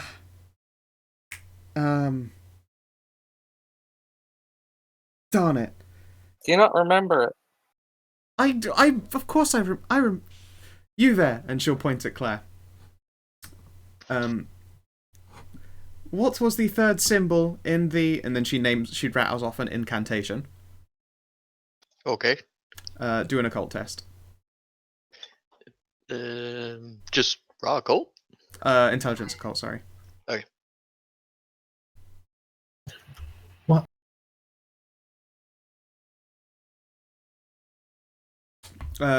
You know the quote-unquote spell that she's describing.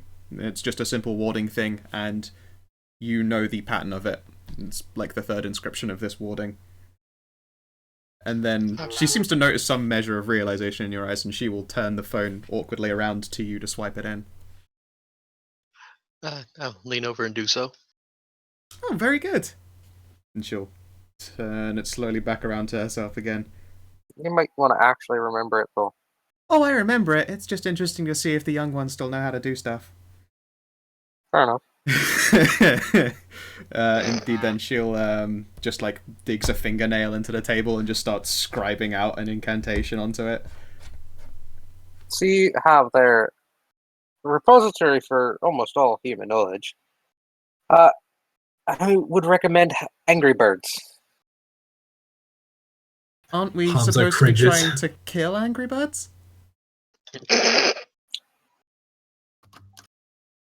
It's good practice, though. It's a little You game say where you so? throw birds across the screen and smash them into pigs. What? It's fun. Okay. Humans Sure. around the world would rather play that than learn anything. Really? More important than learning? Fair enough. You can use this device to learn about anything you want, any subject. I'd rather play Angry Birds. Dante looks at his culinary degree. It's on his phone. It's a phone in culinary degree. I knew it! You're a fraud! No. Okay. Say Claire, she was idly scribing just with her fingernail into this wooden table an inscription, and it's the full length of that warding. You actually suspect this table could be used to block a firebolt. And now Claire knows how to block a firebolt. Yeah. Might require an investiture of what's it? It does take Vitae. will. It costs willpower to do it as opposed to Vitae because you're not really a spellcaster. Yep. You can empower it with Vitae, so it doesn't break when it's used once. But she just very casually scrapped that out. It might not. It might be that she just didn't empower it. But if she did, that thing would block a fireball. Excellent. Claire makes a mental note. Write that onto your character somewhere if you would like. You know this inscription. It takes willpower to actually utilize it, but totally fucking this would block a firebolt if she decided she wanted to do so. You've seen it before, but probably not in a complete form like this. As I say, you've done this. You just succeeded the occult test. You've seen this warding used, but not in its full form. Good job, Professor Rokencourt. You did a thing. Yep. You done learned a magic. She then proceeds to grandma type her way through the internet in order to bring up an Angry Birds.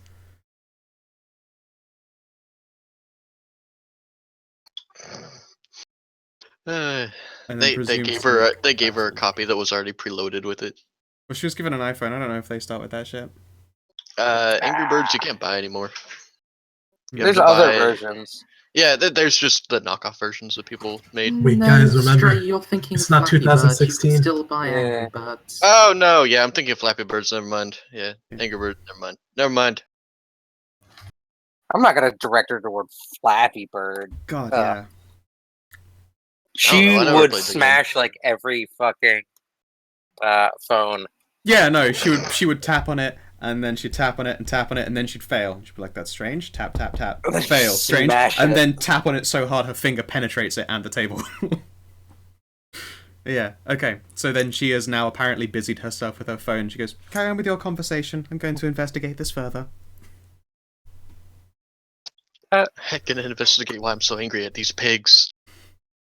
Just a quick thing first. You mind if we make an agreement? She pauses and turns around to look very clearly at you, Kara. A deal? Oath, more like. An oath? Even better. She'll sit up in her chair looking a great deal more interested. Do tell. That our two parties would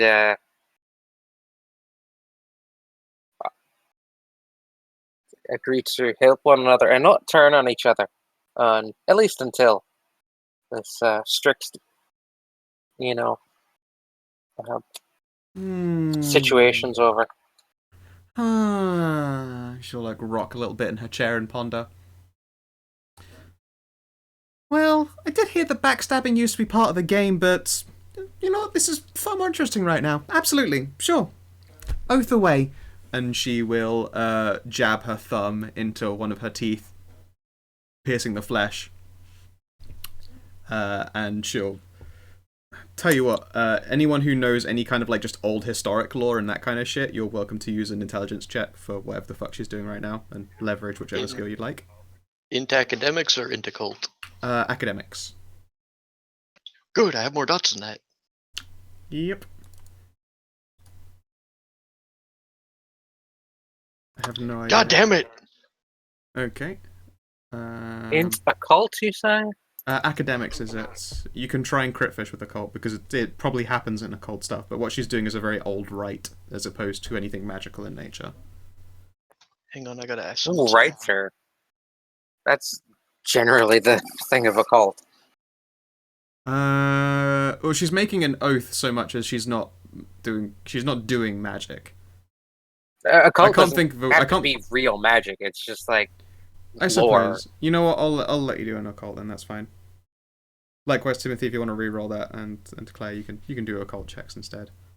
That said, I'm pretty sure that Claire's occult and academics check are identical. It's 1 dot lower. There you go. God, you guys and your straight ones. Should I just roll one more dice? If it's one more dice, then yeah, go for it. Yeah. I mean, there's no gonna be. Yeah, I was gonna say there's gonna be no way that you make it to 5 successes, but you're welcome to try. No, okay. I almost did. It can happen. That's true, actually. on a Yes, I've chance watched you do die. that. Yeah, no, you're right. I've watched you do that. I won't I've ever. 11. Yeah. I've gotten 11 successes before. Yeah, no, I was gonna say actually, I've seen the impossible happen. I won't doubt it completely. It's always good to know. All right, so you all have the vaguest idea of what she's doing. It's the idea of sign it in blood. Is there any like actual magical significance behind it? Only insofar as magic is belief and belief is magic. If you oath something and you swear it on your own blood, then the idea is that the forces that be will ensure that you keep this promise. There's no proof that it really does, but considering you're in tune with the spirits, they would know a traitor who lied. I have the proof. And there you go. Yes. Interesting. Do explain the binding oath. Binding oath. As long as everybody else at the table is agreeing. I use this facet as part of a binding oath on an agreement between two parties. I may be one of the agreeing parties, or I may oversee the pact for others. Sealing the oath requires a symbolic act from those swearing to it, such as signing a document or cutting palms and shaking hands. So, well, fuck! I did not know you had that part. This would look almost planned right now, wouldn't it? Usually, this oath is voluntarily taken, but when an Eladoth attempts to trick another into such an agreement, the victim of the subterfuge subconsciously attempts to resist the role. On a success, the Eladoth's will binds both parties. Any attempts to break the oath by either party must fight against this facet's power. Any action that would break the oath, even unknowingly, suffers a penalty to its die pool equal to my honor renown. And this penalty represents circumstances conspiring against the would-be oathbreaker, as the world flings obstacles in their path. So if we try and betray one another, the spirits will know, penalty. Essentially, yes. Yeah. Yeah, I mean, to her, what she's doing is the symbolic equivalent of that, wherein it's like, there's no, to non-werewolves, there's no proof that keeping an oath in this measure actually does anything. But when you're involved, keeping the oath does what it's envisioned to do. If she swore an oath before an Invictus notary, that does work in a very similar way. Oh, dope as fuck. Alright then. It depends on the specific oath. Needs like a merit, right? Yeah.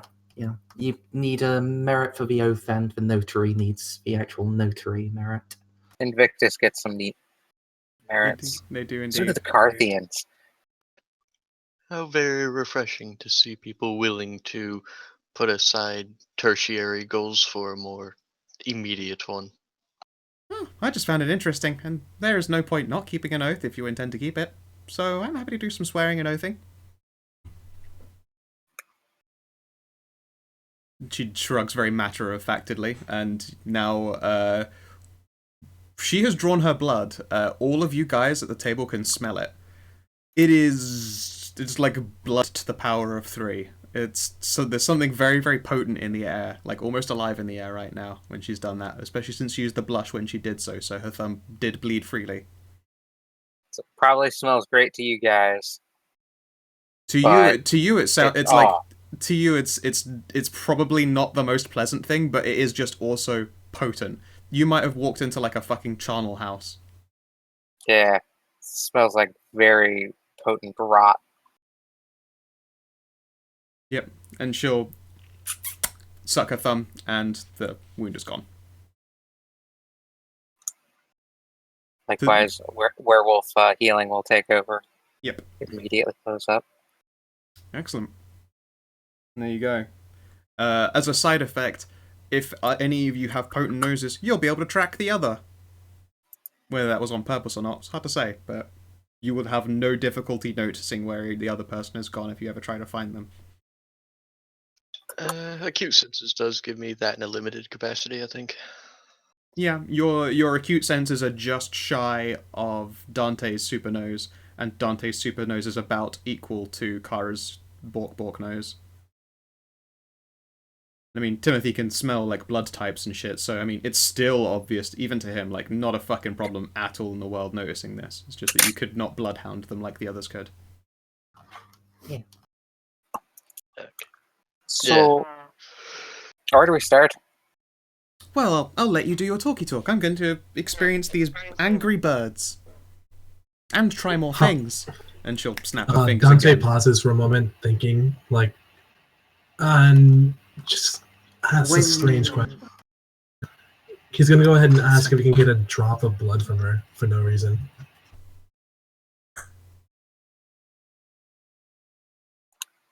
She'll pause. Like she was mid-click of her fingers to summon someone to you. And she will lean in really, really close to your face, Dante. This innocent little thing. And there's like a wiggle beneath her hat. Why would you need a drop of my blood? Research, honestly. Research into what? And she'll slowly settle back again.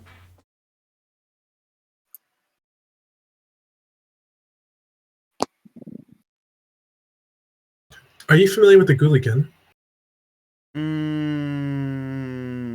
Let's see here. How old is Deva? I think they're. Are you older than Deva older than Invictus?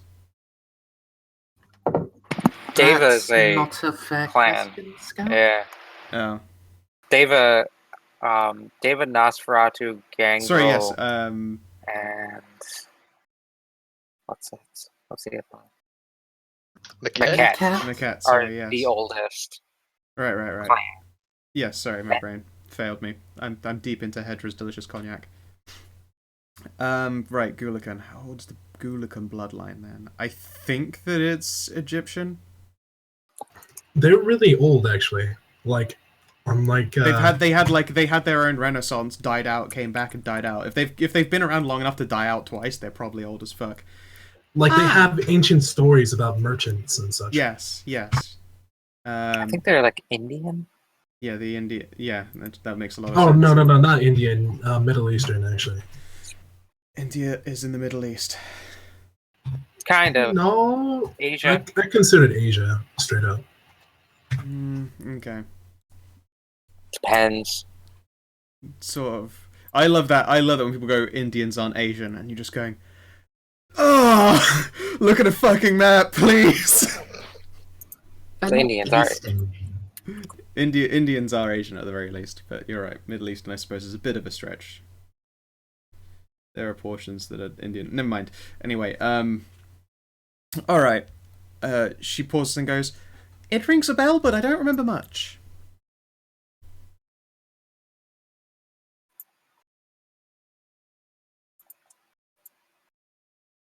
Oh, does this internet know about you? And she'll like type in again in like fucking grandma typing Ghoulican.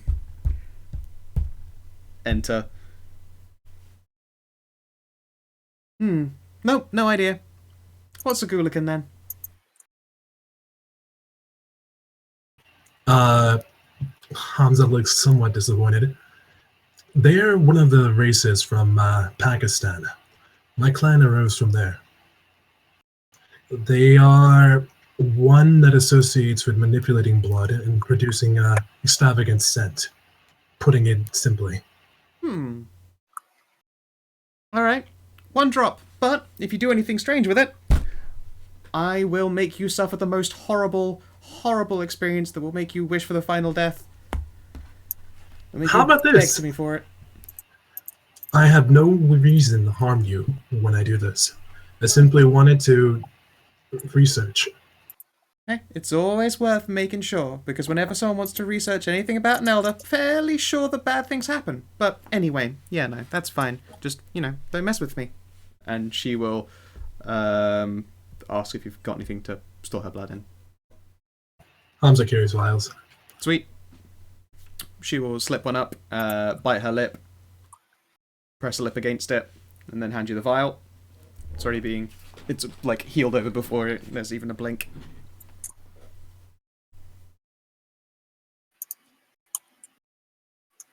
She's still blushed. Oh yeah, she's still blushed. So it's potent. And it free flows, but she heals like fucking immediately. It's an even smaller dab than what she did to her thumb. Excellent. Vampires acting like vampires in public. Yeah, no, she's... I suppose to some of you a little bit more in the know, it is very, very strange that she's fucking fast and loose with her blood. She appears to not give a single goddamn. Hamza doesn't know shit about vampire lore. Yeah, I suppose Timothy and Claire, you would realise that it is outlandish that she could care so fucking little. I assume she's got one of the higher level of tenebration powers that makes all of us look completely mundane. Pretty much. Let's just say that usually I give characters a dot pool. She just has 3 dot pools. Like, I just crammed them all into her.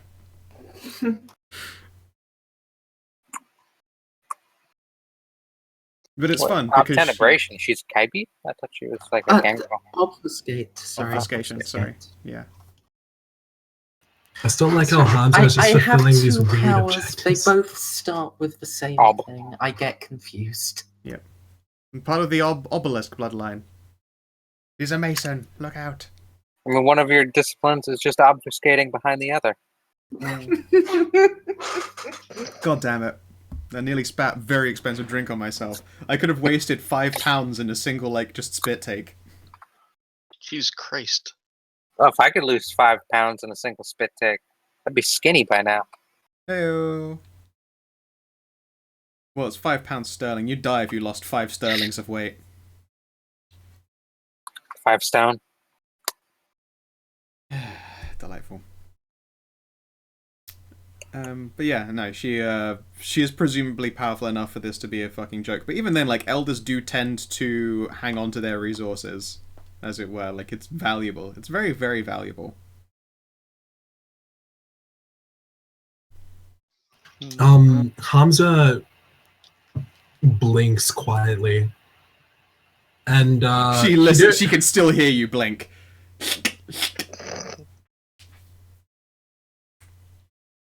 To her, it sounds like someone parting a grilled cheese sandwich. And he asks one more question. Can I taste it? No. I don't want a new thrall. Hamza nods quietly. Okay. I need more adverbs. Shit. Do you say that out loud? Fuck, I need more adverbs. No, I don't. Yeah.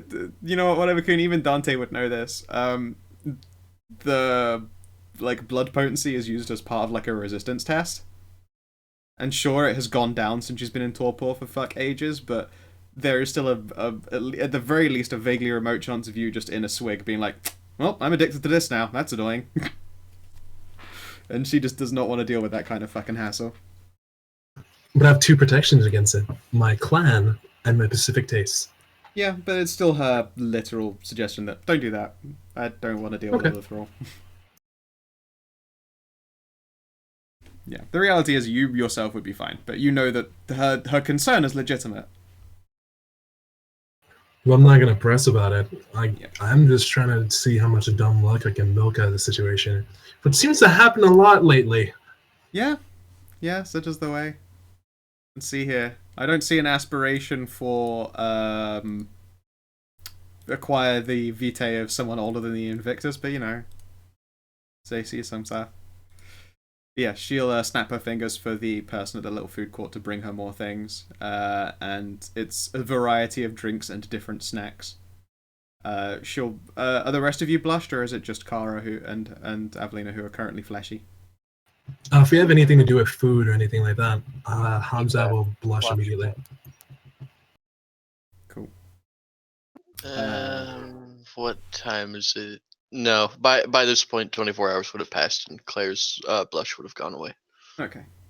She does look very tired though, because she surmounted day sleep. Yeah, you surmounted the day sleep. How hard can you stack surmounting the day sleep? I don't think it says. Vampires don't technically need sleep. They are just almost forced into it when the day. Yeah, you can actually just surmount as long as you keep on surmounting, you're fine. Hamza speaks up. If there are any utilities towards using his craft, he suggests, how can I make it up to you? Can I cook something for you? You're welcome to do so. No matter, Kindred can cook. Or maybe I have, and I don't remember them. She shrugs. Regardless. Flexes cooking muscles. What's the point? Well, I myself have got to, re-experience all the everything again, and food has changed so much from when I walked the earth. My goodness me. So, I mean, even if I can only, not really digest it unless I'm willing to invest vast quantities of my power into staying, as I am for ages, I suppose I could do, and she, pauses to ponder about it. But then I'd have to use the toilet again. No. So what effect does a specialization have? Usually a specialization, that you can see an option on your sheet that says, in the very top right where dice roller is, there's normal, 9 again, and 8 again. Right. 9 again would mean, when you roll a d10, all 10s get re-rolled for another chance at scoring. 9 again, 9 and 10s get re-rolled for a chance to score again. So if you have specializations, it generally tends to be either you get extra dots, or you get 9 again, or you get 8 again. Usually 9 again is the standard. I don't suppose with my high-ass cuisine I get 8 again. Let's see here. How deep is are you in the cuisine house? I have 4 ranks. Fucking yeah, you get an 8 again if you do a cuisine thing. It's basically impossible for you to fail an incredible fucking nomery. Well, that failing is not getting any successes. It's true. It's true. I suppose that's unfair to say. Not doing quite well would be a surprise. You could just fluff all the dice and not get any chances at any repeats. The more and agains you get, the higher specialization. Yeah. Is it? I thought it was merits of the dice. Have I mixed the two up? Specializations You've is that mixed one. them up. Is it right. So, is it yes. possible to triple skill in action? What? Or I guess triple dice source. Oh, there are abilities, that let you roll multiple dice. For instance, Kara's thing, no, I pray was wits, socialize, and honor. That's the extra dice. You can mix multiple. Can I use my knowledge of chemistry to augment my cooking? No. No, in this context, chemistry is not about how to get the right amount of salt in your soup. Hold on. I have something for you. Might be what you want. It's merit you'll have to take, but Christ. You can make a food that isn't shit. the professional training merit What is that? that Rose had. Oh, right. Rose was professionally trained as a thief. So yes, you got and again statuses. Sorry, yes, your making food wouldn't be an 8 again or anything. It would be normal, but you get a modifier, an extra plus dice for when you do a cuisine related thing. So take away 8 again and roll yourself an extra dice, and you can just see how you do when you cook her some food later. I would recommend picking up professional training for cook. Mm. Something like that. That'd be a good merit to grab. Okay, so no, you can do it. It's not your best, but you can do a good meal because you always do a good meal, let's face it. So, Timothy, sorry, you ask, speaking of your power, your ladyship, I assume you've already provided. Feeding ground. No, I just intended to take what I needed when I wanted. And this will be. But I'm gonna do something if funny. you so wish for a more formal arrangement, I can ask that the bartender provides for you. Oh, goodness Simply me, I don't inform need me if you younglings need to it. provide for me. I'm more than okay to get my own food, regardless of how weird your carriages are now, and your cars, sorry, and how strange your shops and whatever. I Can I do not do mean that you would not be capable, your ladyship. Simply that if territory is not marked as your own, another might attempt to take from you. It's more like I'm taking from all of them, honestly. I'm only visiting after all. But I see your point. Ugh. She frowned and goes, I'll go through the arrangements later. Whatever. Please, allow me to make them for you. That would be very appreciated. Sorry, yes, you wanted to do a funny? Oh, that just takes all the fun out of a hunt. Because I rolled the 1, I will come around with some mac and cheese and chicken fried steak. Instead of fancy French cuisine, you just like full fucking yank her later. All right, I'm down to that happening when it does. Okay, but yeah. For now though, you're in a food court and it's just random food court things being brought out, and she seems amazed by like fucking trash tier food. Like it's surprising her each time because it's things she's never eaten or tasted or seen or smelled before.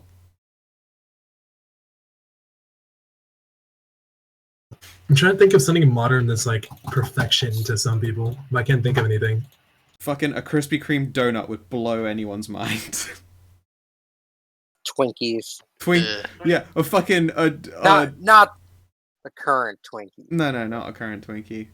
I'm trying to think of foods that would like Twinkie baffle someone who has walked the earth for thousands of years and has known old things. And my brain went churros. I bet she would be fucking baffled by churros.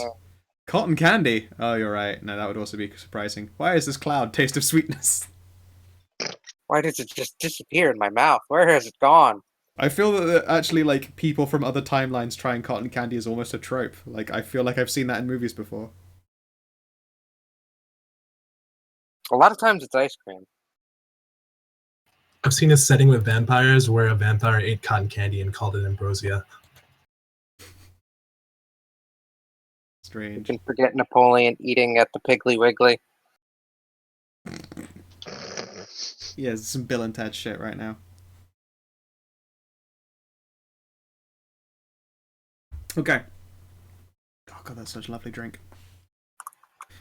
But yeah, you're welcome to continue conversing in regards to the owls and your arrangements. She'll let you go about it, and she seems, after, like, some confusion and grumbling, then enraptured by playing a game on the phone.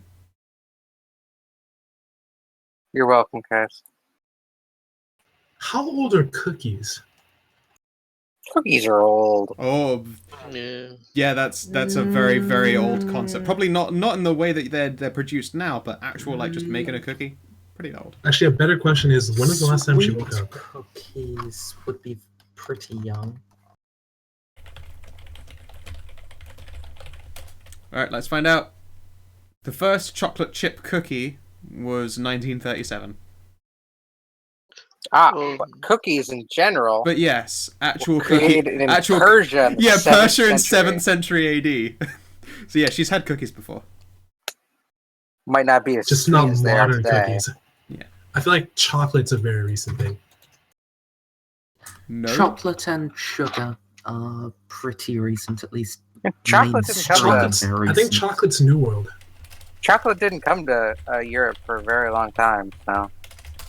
You only assume Europe. Chocolate's 3,000 years old. But wasn't it South America? Mayan and Aztec.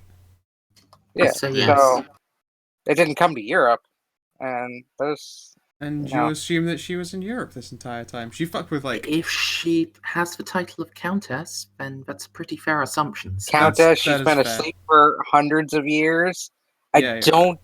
She doesn't really look Mayan to me. No, that's very true. You're right.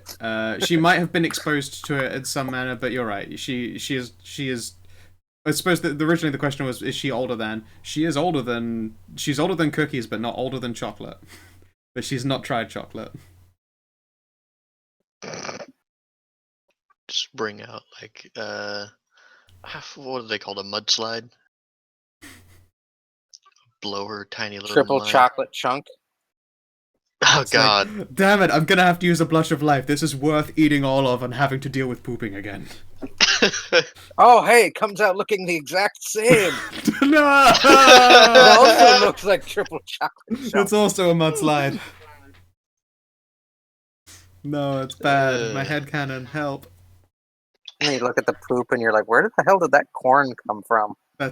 Corn? I didn't have any corn. You realize that was the last meal you ate before. That's That's before torpor. You have to remember that back in the day, cocoa was actually eaten better as well. Yes, very true. Yeah. Cacao. It was eaten bitter or with chilies. Oh my god. Old-fashioned fucking chili cocoa is so nice. So Not a bitter fan of and bitter spicy. chocolate. Fucking delicious, bitter and spicy. It's the Yo. only chocolate I like. I think the most adorable thing would be to get her addicted to chili dogs. Don't do that. Eh, She doesn't have the will to go fast though. But with all this chocolate and shit she's eating, she'll have a sugar rush She's never and then gonna- have to go get a chili dog. Yeah, I'll convince her to make me a thrall. Nope, it's Anyway, Goodness shall me. we? Yes, do and then we continue never on with your saw owl that guy talk. again. Yes, please. So, where do we start?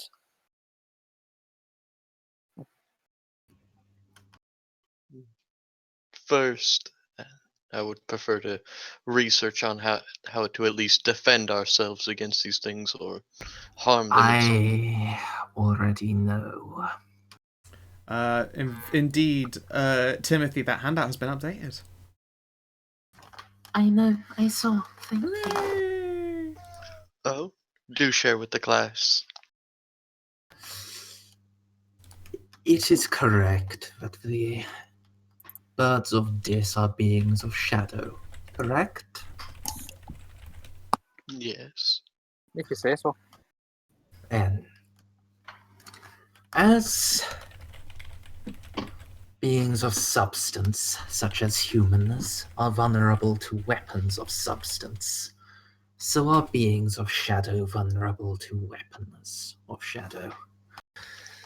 I can, even at my relatively weak stage as a Kaibit, create weapons to Ooh, harm one moment. them. You mentioned being Kaibit, and Avelina looks up. What? You're a Kaibit, but you're so small and weeny.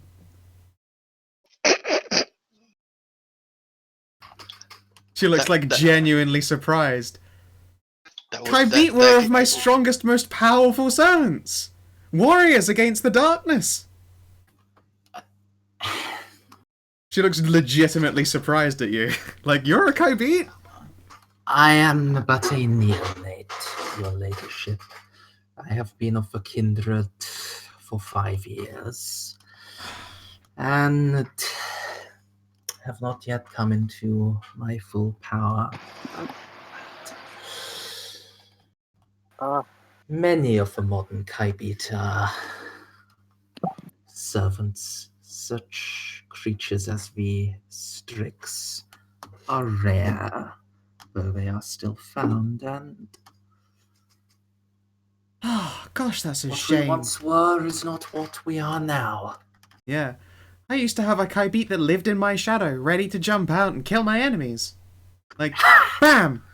Just jump out my shadow. Mm.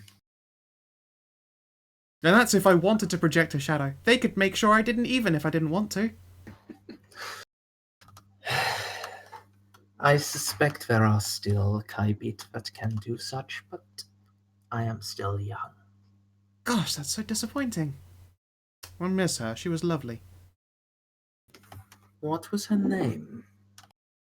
I don't remember. She clears her throat and resumes playing with the phone. There is, your ladyship, an elder of a Kaibit within the city. Female. How old is she? It's...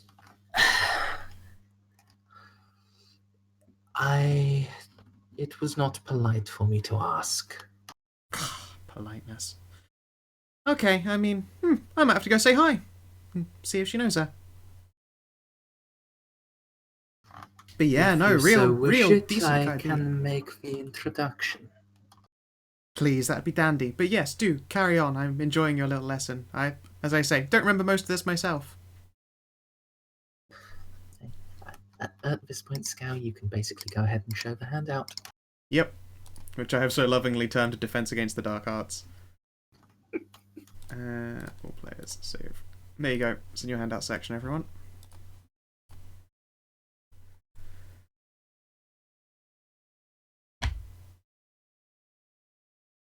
But yes, Timothy, you can create tools that others can wield. You have to concentrate, and just like, when you were maintaining the shadow on other people, you had less dots to do with other stuff. When you were blinding everyone in the church, for instance, you had less dots to do other things. As long as you're willing to give up, just basically give yourself negative modifiers equal to the number of weapons you create, you can create and then maintain weapons of shadow for others to wield. Okay. That said, if you're doing so and those weapons are broken, which is totally possible in a fight with the Strix, then there will be a measure of backlash. You get back the missing modifiers, but you are harmed.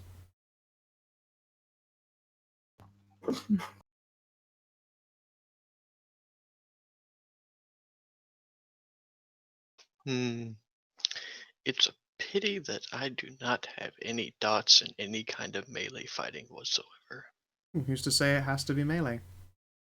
Can he make me shadow bullets? You can basically try and Green Lantern you shit with shadows.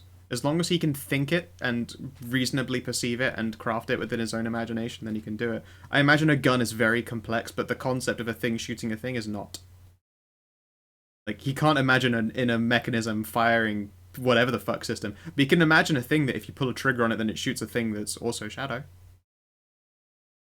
So a gun, something that functions as a gun, even if it isn't strictly. Yeah, it probably wouldn't look very gunny, and it wouldn't make sounds or do anything gunny, except for if you pull the thing that looks like a trigger, then a shadow shoots out. You could feasibly create that.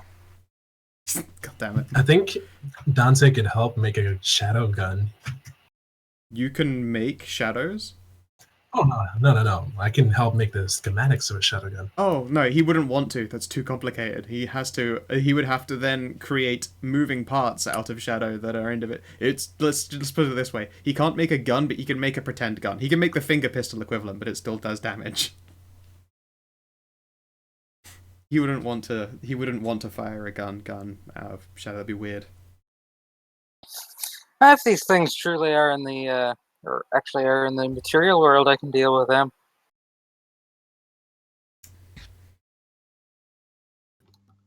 Are they truly in the material world? You said they like to claim buddies. She would be able to fuck up a shell real good, but you guys would be able to I don't know. Since they're shadows and they are also spirits, quote unquote. Do you have any way of actually technically spirits? Yeah. Do you have a way to directly harm a spirit? In the material world? Yes. No. If the thing is, when they're ejected from the body, they still exist as a thing. They're just like a moving murky shadow.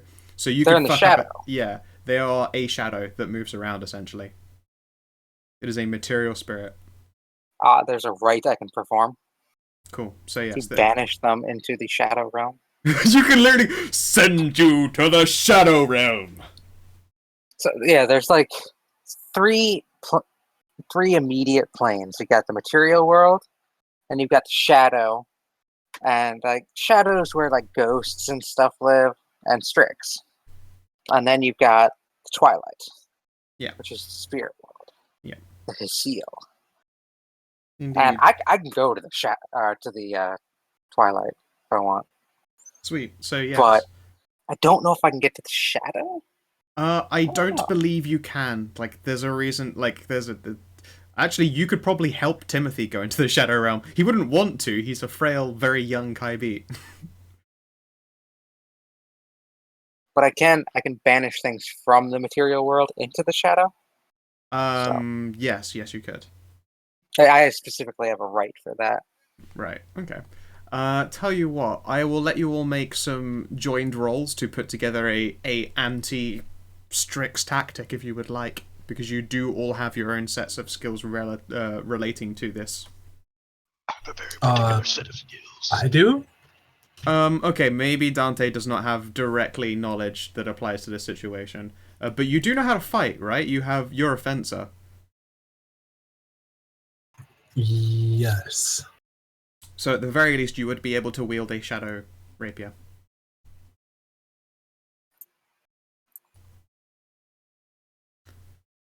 So let's see here. What skills would you like to use to construct this, anti-Strix combat plan? Can I use wits and my dots in obtenebration in place of a skill? Yes, you may. Essentially, you are constructing a plan based around the use of your obtenebration. Wit seems like a good way to go with that. I can go into the Shadow. You can go into the Shadow Realm? Think. Oh, 1 second, my room has just gotten up. I'm gonna go handle that. Continue on with your planning, though, and also do your rolls and throw ideas at each other. I will be interested to come back and hear what you come up with.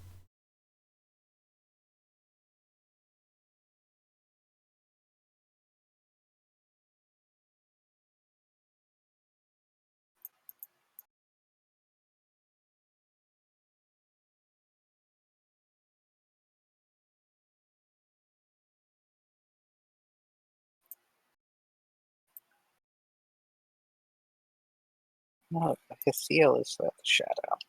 Oops. Could he make a shadow car?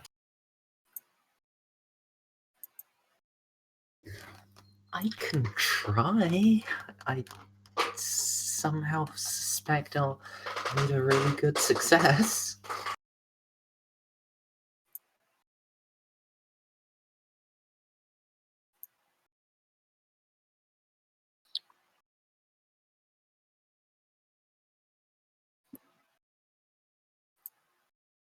There's specifically a trait you can take as a wolf-blooded called Fuck Ugly.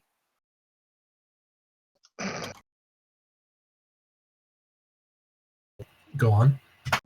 Just passing that along. There's officially an ability called Fuck Ugly.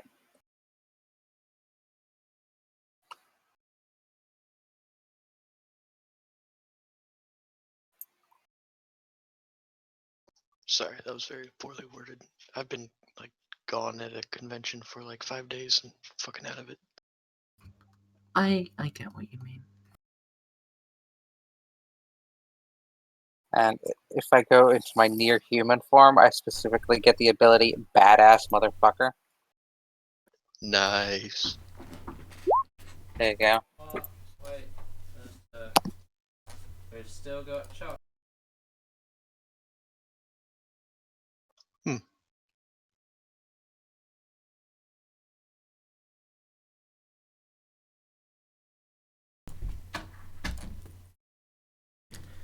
Yeah.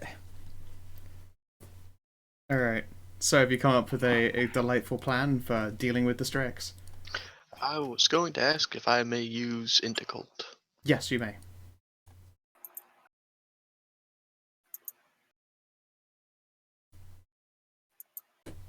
Do I get any more for just literally coming off of researching all night, or no? No, Just I already gave you the information that pretty much allows you to do this kind of check.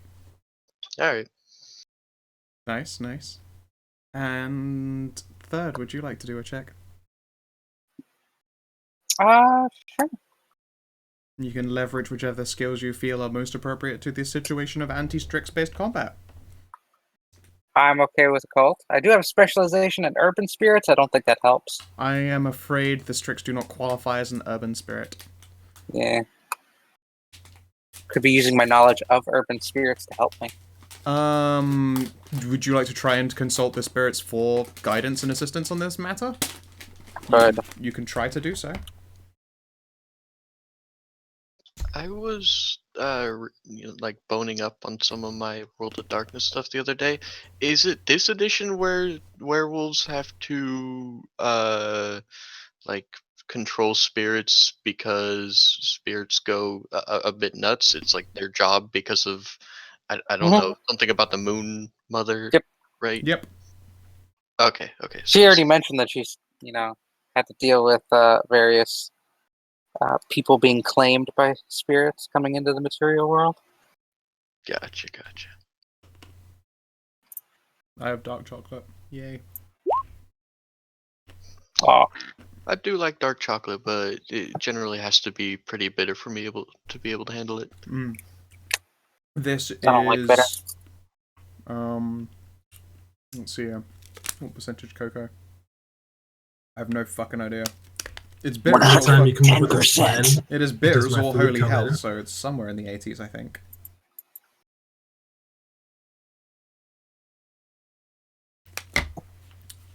Pardon me, sorry, whatever came? in the time this plan's being created, does the food come in? Yeah. Like, did you go out to that, like, the food court's little restaurant thing and just do cooking, though? Or did you just order these foods specifically for her? I cooked myself. So you went out into this food court's little restaurant and made dinner? I basically flash a badge and try to finesse my way into the kitchen and start cooking. excuse me. Coming through, food police.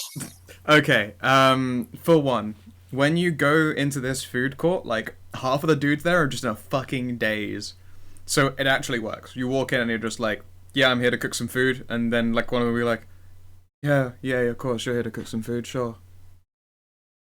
They aren't very good at doing things like answering questions, but they're just amenable to whatever you get them to do. Oh, they're her thrall. Or they're in her thrall right now. It's a temporary ability that just makes, like, basic fucking people just, while they're in her vicinity, be useful. If she decides to, at the very least. And apparently when she came in here, she was like, them. For now, my servants. My servants.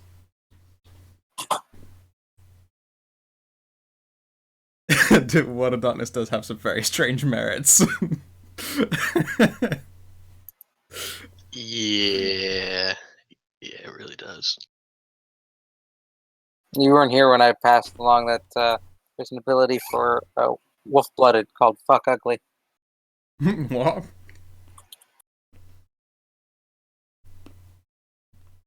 And Yeah. what, just whenever it would apply to them being fuck ugly, they get their bonus dice?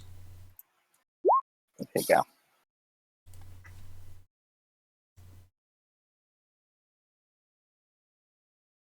Just they're ugly as fuck. Oh.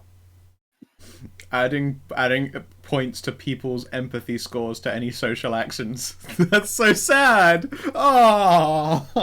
Aww. That's a really sad merit. Aw.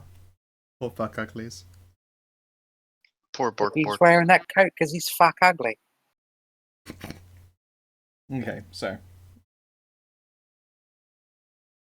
Have you yourselves constructed any plans then in dealing with the Strix, or would you like me to posit from your roles?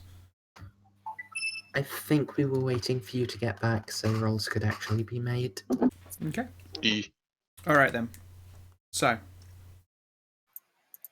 Timothy informs them generally of uses for his shadow powers, and how he can Green Lantern around some stuff. Though probably doesn't use the phrase Green Lanterning his powers. No. Let's see here.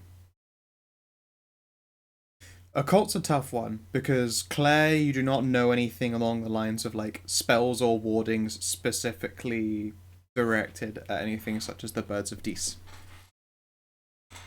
However, you're able to posit a little bit more information on how maybe shadow potency might be utilized in such a situation. Namely that whatever their dependent age is, because this is stuff you'd researched beforehand, whatever their dependent age is, directly correlates to how much their shadow potency is. In that, if you spread out Tim's power to too many objects at once, then their overall potency is going to be lower. Yes, you get to make more attempts, and more successes is always good. Like, more modifiers, A+. It amplifies the risk, Timothy, though, because everything there is a lot easier to break. So you're saying more DACA is good? Gotcha. More DACA is good, but the more DACAs you have, the more things you have to break, and the more fragile they are. And that means that, yes, Timothy, at increased risk to himself, can improve your odds of success. But it depends on how deep he's willing to go down that particular rabbit hole. Tim, throw me a storm bolter. Yeah, I mean, if you asked him to manifest something that was just I want to hurl all the shadow at this thing, it would take a great deal of Timothy's strength to do so. And it would be the equivalency of a glass cannon, in that it is defiable, and if it is defied, then it backlashes on Timothy very, very hard. Can Hamza make a suggestion? I mean, nothing is stopping you from in character, because this is although I'm giving you information, this is stuff that you're all putting together yourselves out of conversation. So, yes, suggest away. How about we don't make weapons exactly? We probably shouldn't carry them ourselves. Instead, we make traps.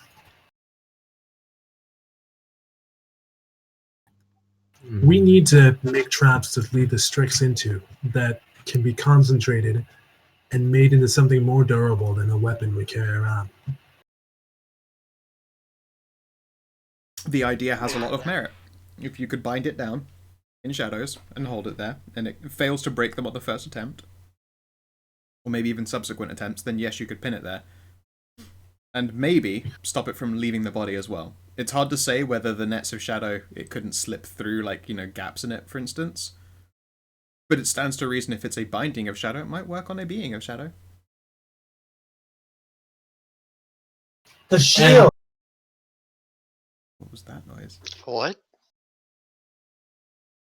Someone just... I'll suggest I a got it. pit trap.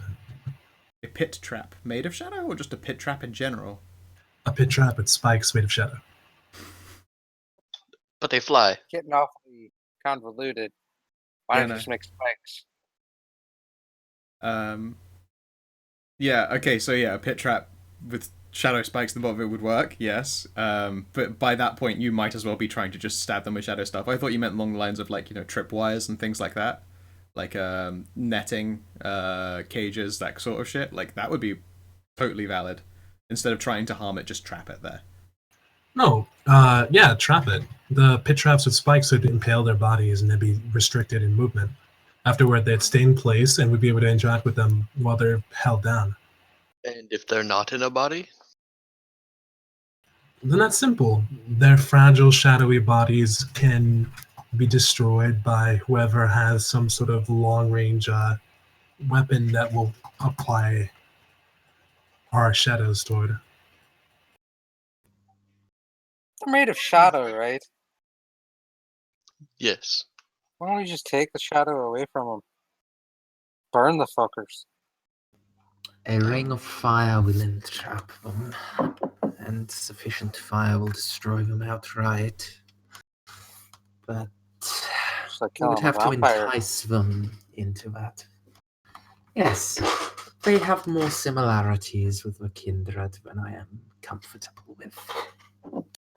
And another drawback to using fire is if either of these two are too close, they risk frenzy. I risk more than frenzy, Claire. Kybite are particularly weak to flame, even among the Maquette. There is a mumble probably from Avelina's direction. It's like, can confirm fire bad. I don't care about fire.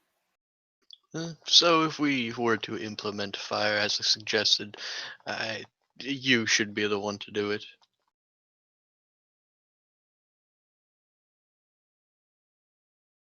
If only we could have recovered Zaire's van.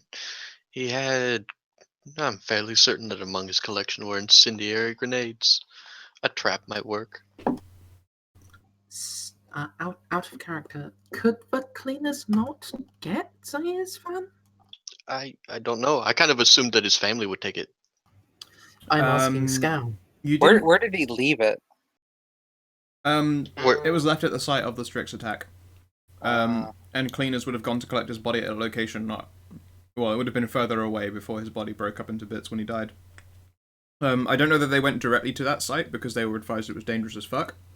By now, the van has probably been reclaimed, yes. Hamza will make a second suggestion. Go ahead. Do you know how origami boxes work? Yes. No. We can always make a trap that lays flat on the floor and folds onto the Strix. Afterward, we could try other methods such as incendiary or other weapons. I mean, the shadow should be permeable by physical objects, but not the Strix. So then we can trap it in and simply destroy them quietly. Something such as that is too complicated for me to be able to produce reliably. Tell you what, would you like to try a test at controlling the shadow?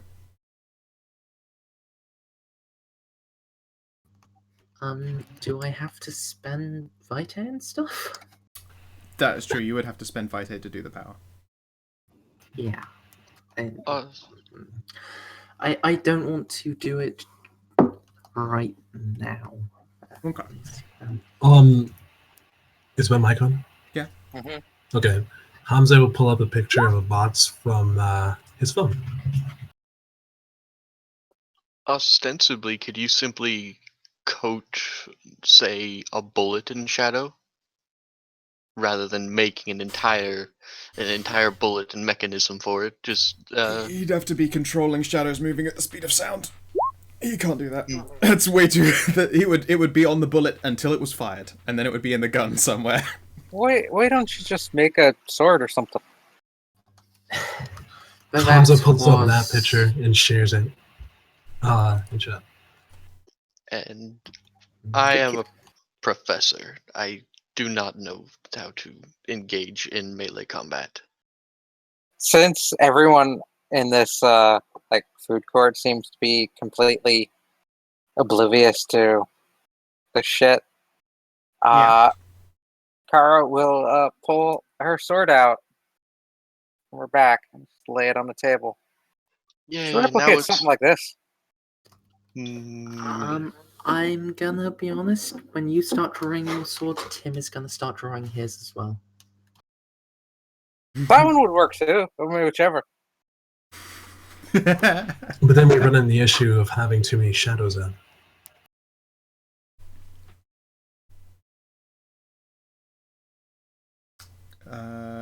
Clay, you don't see any cameras immediately. Alright. Like survey, security. What's your reaction to the food I bring, by the way? Right, yes, the food. Yeah, there is possibly like a lull in the conversation when you then bring out like mac and cheese and chicken fried steak and all that kind of shit. And she just looks at it and goes, "What on earth is this?" And she'll sit up straight again, ready herself, grab a fork, and try some.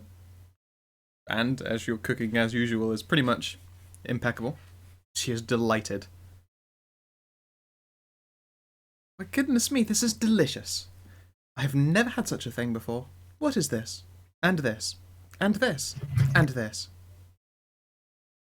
That is... Actually, did they make cheese back then? I think they did, yeah. Cheese is ancient as fuck. Cheese is... They made cows back then.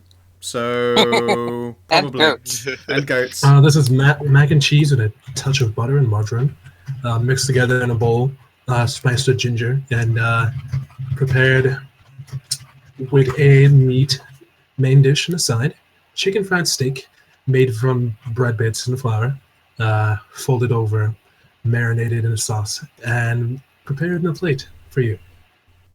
You lose a beat for making your storyteller really hungry. No, okay. That sounds awful fancy for junk food. It's really I quite could make delicious. better food. I mean, Hamza won't say it in those words, but he says, I could probably make a better presentation, but I felt this was the most modern thing I could think of. She seems quite satisfied to try a few bites of everything. And she doesn't go through the trouble of like eating a lot of it because she's doing it to taste it, as you would expect. Hamza nods in satisfaction and heads to the kitchen again, actually. Fair enough. Kara, being, someone who actually eats food, she will slide the rest over to you in invitation. Sure. I'll take a couple bites after sniffing it. He's a very good cook. It's true. Hang on, someone knocked on the door. That's fine. We've made an oath not to betray each other, so it can't be poisoned. Correct. Well, whatever it is you're working on this time, you somewhat nail it, it would seem. Then again, there's no difference between 1 success and 4 successes in general. Like, your cooking is always good. I'm just surprised these kitchens come fully stocked for whatever he wants to make. Well, I mean, he made mac and cheese. I don't know what he's doing now. It might be that he has to make do with weird things. If he just What's walked in into these a kitchens, Qdoba, actually? though. Yeah. I don't know how to answer what's in these kitchens. It's a kitchen for a restaurant or food court. If you need something too complicated, they probably don't have the means to do so. Like, there's no escargot here, that's for fucking sure. But, I mean, like, cheese and pasta and even ginger, like, they have that shit going for them. What type of meats do they have in the kitchen? Chicken, lamb, beef, and pork. Lamb. Lamb? Is lamb not American common food? weight? Okay, sorry. Alright, not lamb then, apparently. Not common in Mercaland, sorry. Alright, okay. So, chicken, beef, and pork. Chinese restaurants, gotcha. Oh, she hasn't tried American Chinese, has she? She is not. She probably hasn't tried Or Chinese even Chinese food in general. Yeah, Hamza will go for that. Alright. Yeah, Kara, And, I don't think they really have it turns any- out that vampire's a fucking good-ass fucking cook. Because this is probably the best mac and cheese you've ever eaten. I don't trust him. The best mac and cheese I've ever eaten, I made, and I added bacon to it. Well, I I mean, can that's a imagine different- Kara looking at it and just thinking, like, is there any MSG in this? Chewing it before, like, pushing away the plate. Kara will get up and go get a fucking pizza. So you're still in Not one of these, like, carefully prepared, Frenchy fucking you just take the things. escalator up to the next Just- closest restaurant and just grab some fucking street pizza. A fucking greasy American This is chicken fried Delicious. steak. pizza. It is chicken fried delicious. steak. It is very American and it is very delicious. I don't know why we're trying to please this, or why Kara is trying to please this chick, but It's true. So get a fucking greasy American you're pizza. you're gonna go full yank on this girl. I'm back. Sorry about that. French pizzas aren't so much greasier I as they mean- are oilier. I'm just like Dante is going around carefully preparing everything. And then Kara walks upstairs and just like upstairs, up goes up the escalator onto the second floor, just like over to the fucking street pizza place, and just like, bam, a box of your finest grease in a disc. Pepperoni Of course, pepperoni. It's good stuff. and extra cheese, like meltiest cheese you've got. Ugh. Wait, are we eating? Is this a food court only? Like no stores around? No, it? there are. Well, the stores themselves are all closed, but there are restaurants, bars, clubs, and all sorts of stuff that are still going, and also cinemas. And am I noticing like most cooks in the general area are like doped out? They're only doped out in this food court that's like where your table is. Oh, okay.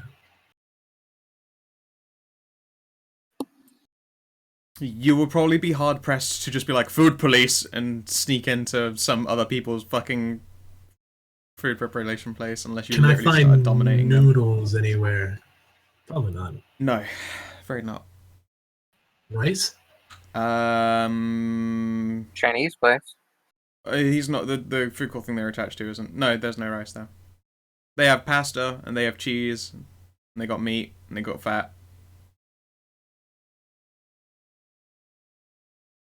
Just give up. I've already gotten her pizza. It's true. All right? She is surprised by street pizza. Okay, this is different. You know, it's an American dish. It doesn't get more American than that. Okay. And she'll like pick up a knife and fork. Wait, how's no, the no, Irish no, werewolf excited about American cooking? I'm not excited. It's just that's American. You gotta eat it with your hands. Take a slice like this, and she'll grab a slice and she'll like fold it. Oh, Take a okay. bite. And she'll place her knife and fork down. It looks ridiculous with her small child hands, but she grabs up a slice. Interesting. Okay, and she'll fold and bite.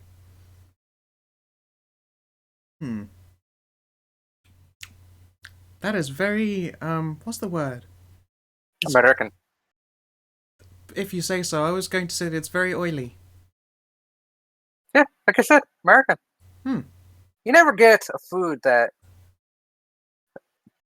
encompasses the American people more than that. It's oily, it's fatty, but it's very vibrant. Vibrant, yep, okay. I mean, I can. That's a description I can agree with. She doesn't look entirely convinced by the taste of just a very, very greasy pizza, but she is no doubt enjoying that it is a new learning experience for her. And then she will, put her phone away and look towards you all and go, okay, so your owl murdering plan. Sounds good to me. Let's see I'm not here. even sure what our plan was. Trap them in shadow things and stab them with shadow swords, from what I gathered in the end myself. Give the werewolf a Can flamethrower. we do swords? Can Dante come in by now? And yeah, Timothy, Okay. you would that is probably the most simple request that they could possibly give Timothy is just a sharp piece of shadow. That's no problem. Yeah. Uh, You would just answer the question, can we do shadow swords, with a smirk and a chuckle. I think that's Skype You know- for yes. Yeah, no, that's not actually an answer. Dante comes in with You could just be having a noodles, seizure surprisingly. or like stroke for all I know. Do vampires have strokes? I think so. What's the strike? Oh, you're too young to know. No, I'm not. I'm too old to know. That's a joke. Oh, That's, right, a yes, stroke. no, you were making Play a on words. reference to sexual intercourse, of course. Well, stroke usually isn't the intercourse part, but Well, I mean, it would be a part of the lead up to it, but regardless, yes, we're falling into a tangent. Well, and what is it you've brought over, whatever, Coon? Making use of the noodles and like the flour and everything else. He seems to have MacGyvered something that looks like Chinese. Yeah, it's a blend of vegetables and meats and such. It has a proper sauce expected in the Chinese dish, and on the side, he's made something else. Simply just to hit a wide range of like palates. He's brought in a chili dog. He's brought a chili dog with him. God damn it. As All well right. as chow mein. we should. What looks like chow mein. Okay. Well, This so I poor forgot girl. that some Americans call... I shouldn't have done the pizza. Yeah. Some Americans call pasta noodles. That's always seemed strange to me. We call it pasta. It's Pasta. called pasta. You Pa. guys, you mix up Pa. ass and arse and grass and grass, but for some reason you decided just to be arsey enough to make pasta into pasta. You're just fucking with us, really. She should try pho. Pho is good. Pho is delicious. It's what happens if you get if you pour hot rainwater onto fish noodles by a Vietnamese child soldier. It's delicious, is what it is. It is. And It's in really fact, good. Yeah, alright, she'll try these other foods and will likewise experience just strange confusions. Like, her palate is thrown way the fuck to the wind by this point. She has no idea what she's eating anymore. But, as I said, So- it's Hamza and he's good at this stuff, so she does enjoy all the meals. So we find the nest of these fuckers, and I put the sword to them. That's simple. Essentially, yes. It's got an honest Though, brutality to it. if there is only one, then I shall construct a trap for it. Do you If know? there are multiple, your prey. then I know the prey to an extent, but the number? No. Oh, I mean, you gotta know what you're going for. Are they pack animals? Solo hunters? If you know about them as a They whole. are normally solitary, I believe, but not universally. If one of these can cause such paranoia, fear, and confusion in the spirit world, it's rather concerning. As of right now, you know of 2 confirmed Strix and have reasons to believe that there are more. As to whether they're in cahoots or not, you have no fucking idea. There are only 2 that we know of. But there may very likely be more. So there's 2, maybe more. So definitely probably want to look for a nest.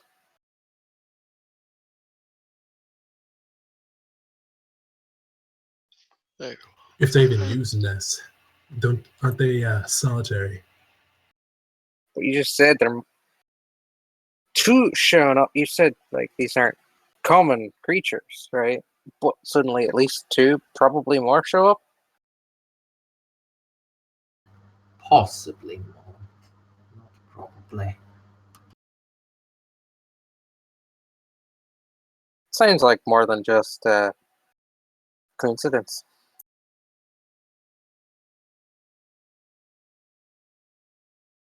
Know your prey and you'll know how to defeat them. I've got a fucking mirror about it. It's not embarrassed. It's a gift. A fucking Classic. gift about it. Gift from the spirit.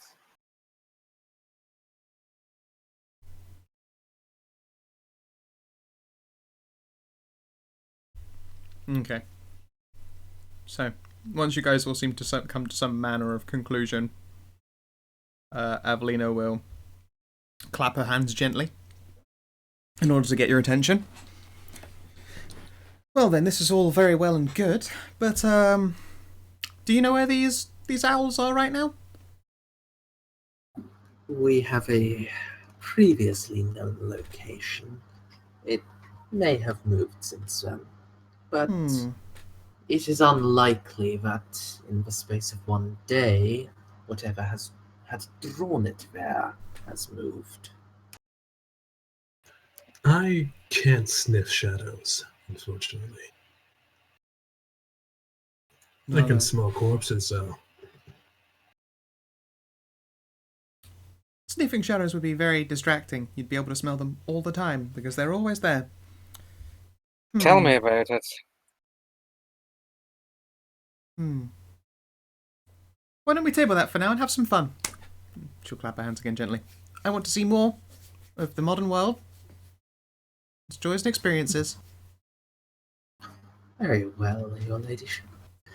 Do you want Car- some A dessert? lot of the youth of the modern world often frequent clubs, venues for partying, drinking, drugs, and fornication. I don't know how much of that is appealing to you, but I'm sure that some of it is. She rubs her mitts together. Sounds like fun to me.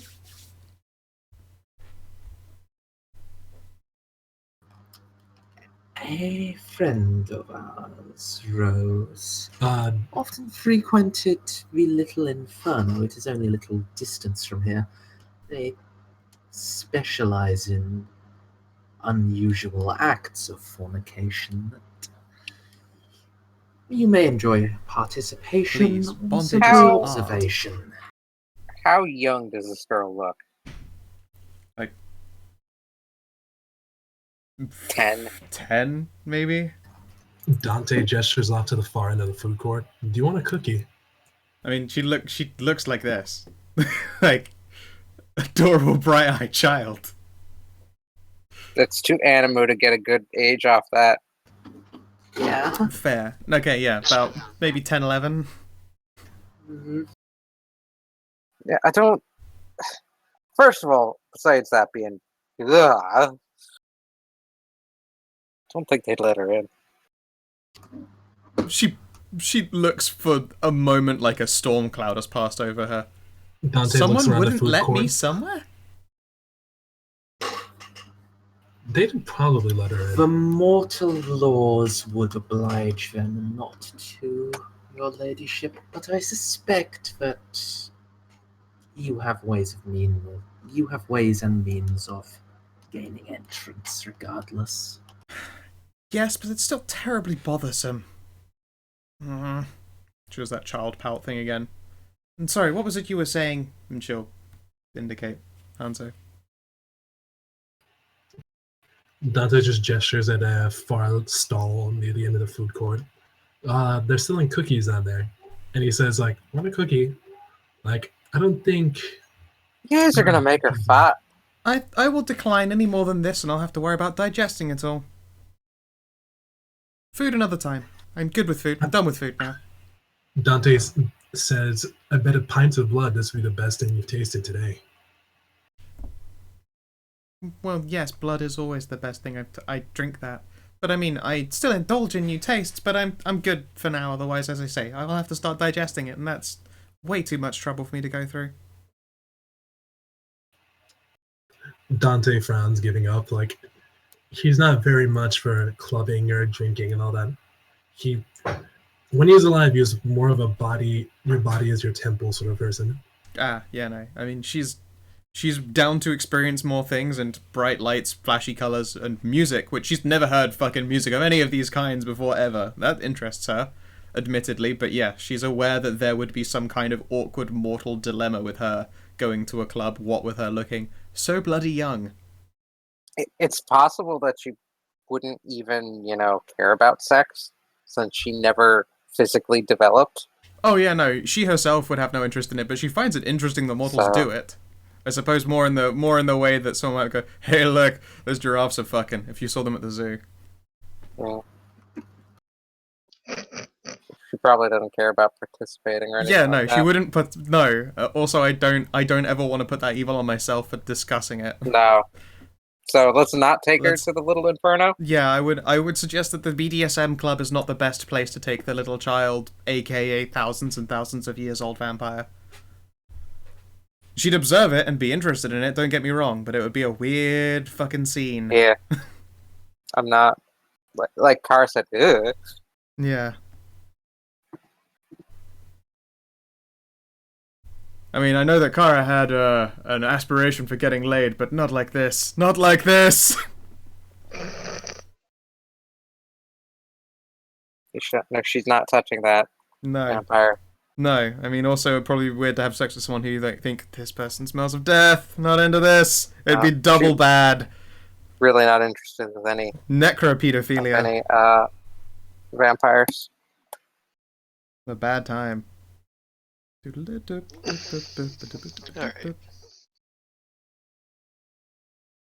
So yeah, no.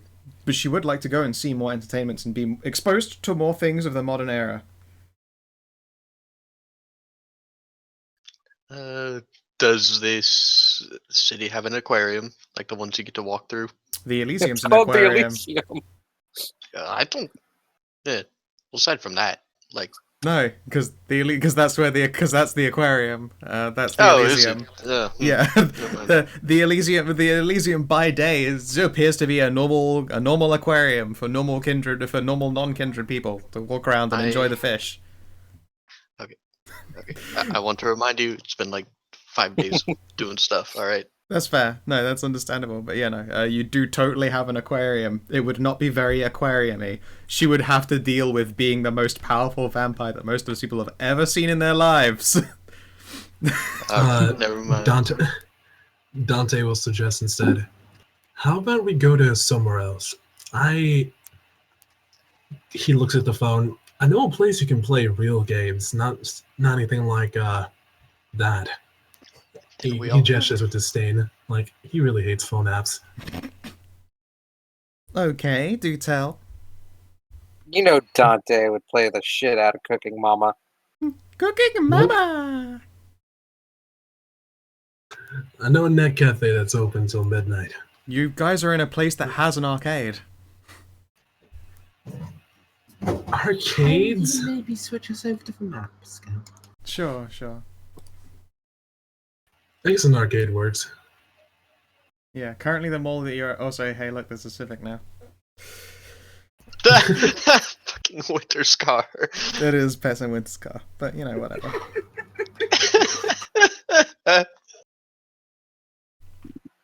Yes, currently you're at a mall, in a rich place. If you wanted to go to another like place where clubbing and drinking and people to eat is, the Gilded Moon is one of those locations. Indeed, it was one of Zaire's favorite places to go get a bite to eat.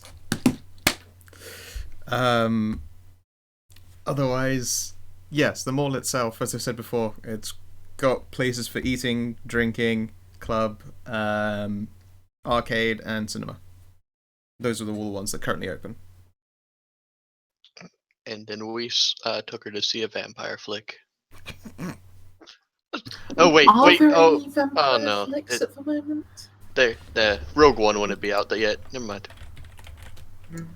It's not a vampire flick anyway. No, I was thinking about just movies. Okay, movies in October 2016. Oh, you gotta take her to see Moana. You fuck off! These What is fucking that? cunts, because I have an ad blocker, a script just ran, and it gave me this bullshit. You cunts.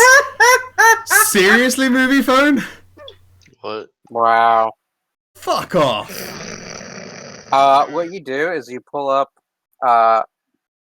block an element, and then you block that picture. It changes the page. These fucking cunts.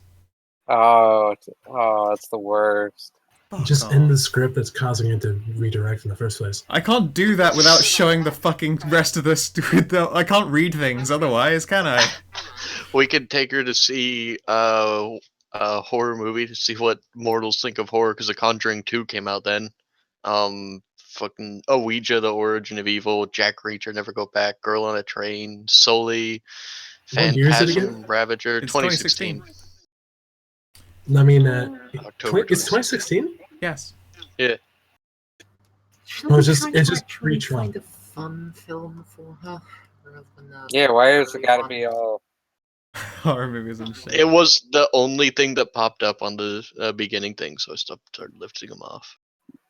I mean, in September 30th, apparently a movie called Clown Town came out, and it's a 2-star ranked horror film. I'm still entertained by the idea of like a 1,000-year-old vampire being addicted to WoW or something. Don't do that. Don't put that evil on the world. There's all sorts of rando shit going on there. Let's take her to see Storks. Was that out in October? Sure. I don't think it was, sadly. I think it came out September. Uh, So it would still be in October.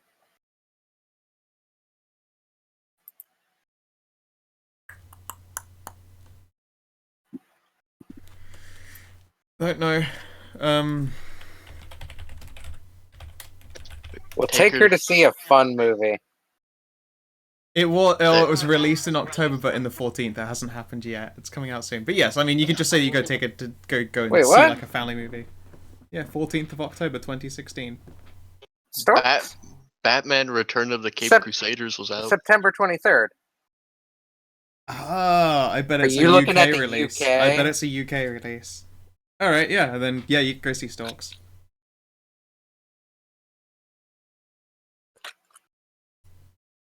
Twilight is a vampire horror movie. Yeah, it is actually. That's pretty good. I don't even know what Storks is. It's a cute little animated movie Oh, okay. about storks who give up delivering babies, Ah, and then they get saddled with a baby they have to deliver. So it's cute. It's kind of funny. Fair enough. all right. Yeah, you can you can take the Countess to go and see the Storks movie in the cinema. It's late night and it's a cinema, so there are a few drunk people around. But you notice that when the movie starts, they get very suspiciously quiet. Good. I hate it when people are loud during movies. Absolutely. All right. Suspiciously quiet. Yeah. No, she totally fucking vampired the shit out of those fuckers for being loud. You know, you don't have to, assume you're controlling them. Oh no, they were just taking a nap. They were all very tired. She'll turn her attention back to the screen.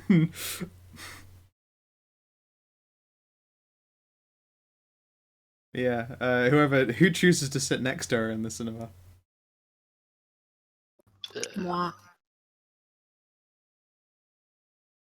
I'm not even sure Kara would stay. I'm just Like, sitting one row she does not back, care looking, about- seeming exasperated, actually. Yeah, does Kara hang around for I don't know. for movie She time probably with the doesn't Kindred? care about appeasing the Countess, but at Fair. the same time, if she can influence one to be more, she's very impressionable. Actually, I She is need to very go impressionable. soon. Can I do something? Yes. Hamza, in the middle of the movie, will probably work his way out and head for his coven. What, you want to like just drive off to your coven, or? Pretty much. He's just because like he's just gonna say he'll check out for now. He'll be back the next night ready to hunt and everything. Surely we've already gone through all the plans and everything else for preparation. Yeah. And he'll make his way towards the coven just to make the delivery and drop off the sample he got from her. Okay. After a bit of words exchanged, trying to figure out what they might do with sense of intent before he just hands it off. You suspect that handing this over to do you tell the Carthians who this came from? Sorry. I would first inquire about like the use of blood this old and the possibility of possibly acquiring it. Sorry, and afterward, The uses of it are potentially endless. They would inform you. You suspect that any uses that they find for it would be less than savory and would potentially bring this woman to harm.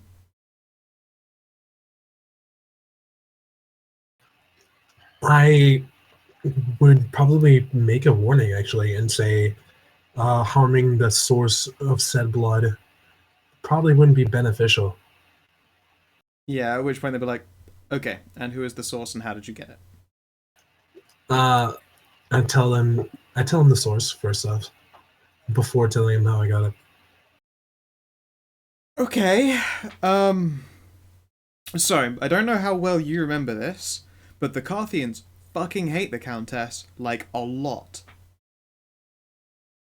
Like, a lot. That's something you realized. Do I know anyone relatively close to the age of the Countess? Fuck no, you know nobody that old.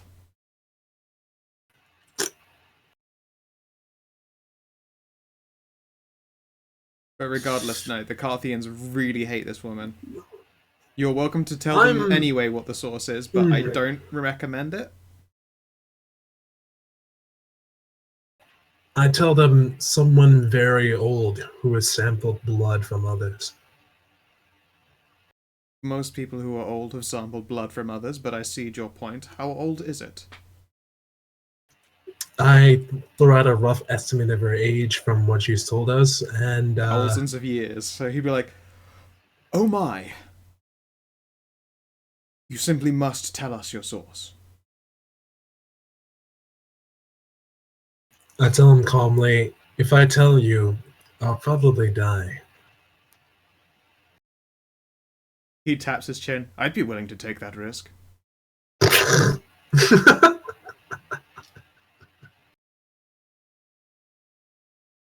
I want something worth my life. Tell me more about our coven. So you want to leverage insider information in exchange for telling him the source of this very elder blood. Not just like insider information. I want an increase in status. You want to buy Because status this by using the blood of Countess Alvina as blackmail. I mean, So essentially, what you want to do is you want I to would- buy a point. Right, with you want to gain a dot in a merit with this basically, information. yeah. As an excuse to buy it with experience. No, I Yeah, mean, no, like that. Sadly, that's how experience is used. You can say that you did this, and then next time you have enough experience to put a dot in it, then I will be like, you could just put the dot in. There is no, you don't have to do any legwork. You've already done that. You can't just gain a dot. well, phooey. All right. Either way, I will say simply trust me. I wouldn't say it like that. I'd say trust me more. This is from X. Can't reveal it without blowing your cover. No, I tell him it's from the Countess. Okay. Fuck it, and you might as well have just told him that you fucked his wife to death, judging by the expression that just sinks over his face, and he's like holding this vial of blood and goes, "Thank you very much for providing this." And then there is just stone cold silence, and he will walk away. I retrieve a vial from my coat, and in it is half of the blood I placed in the original vial. Okay. Someone's in trouble. Alright. And with that, I believe is a perfectly good point for us to end today's session.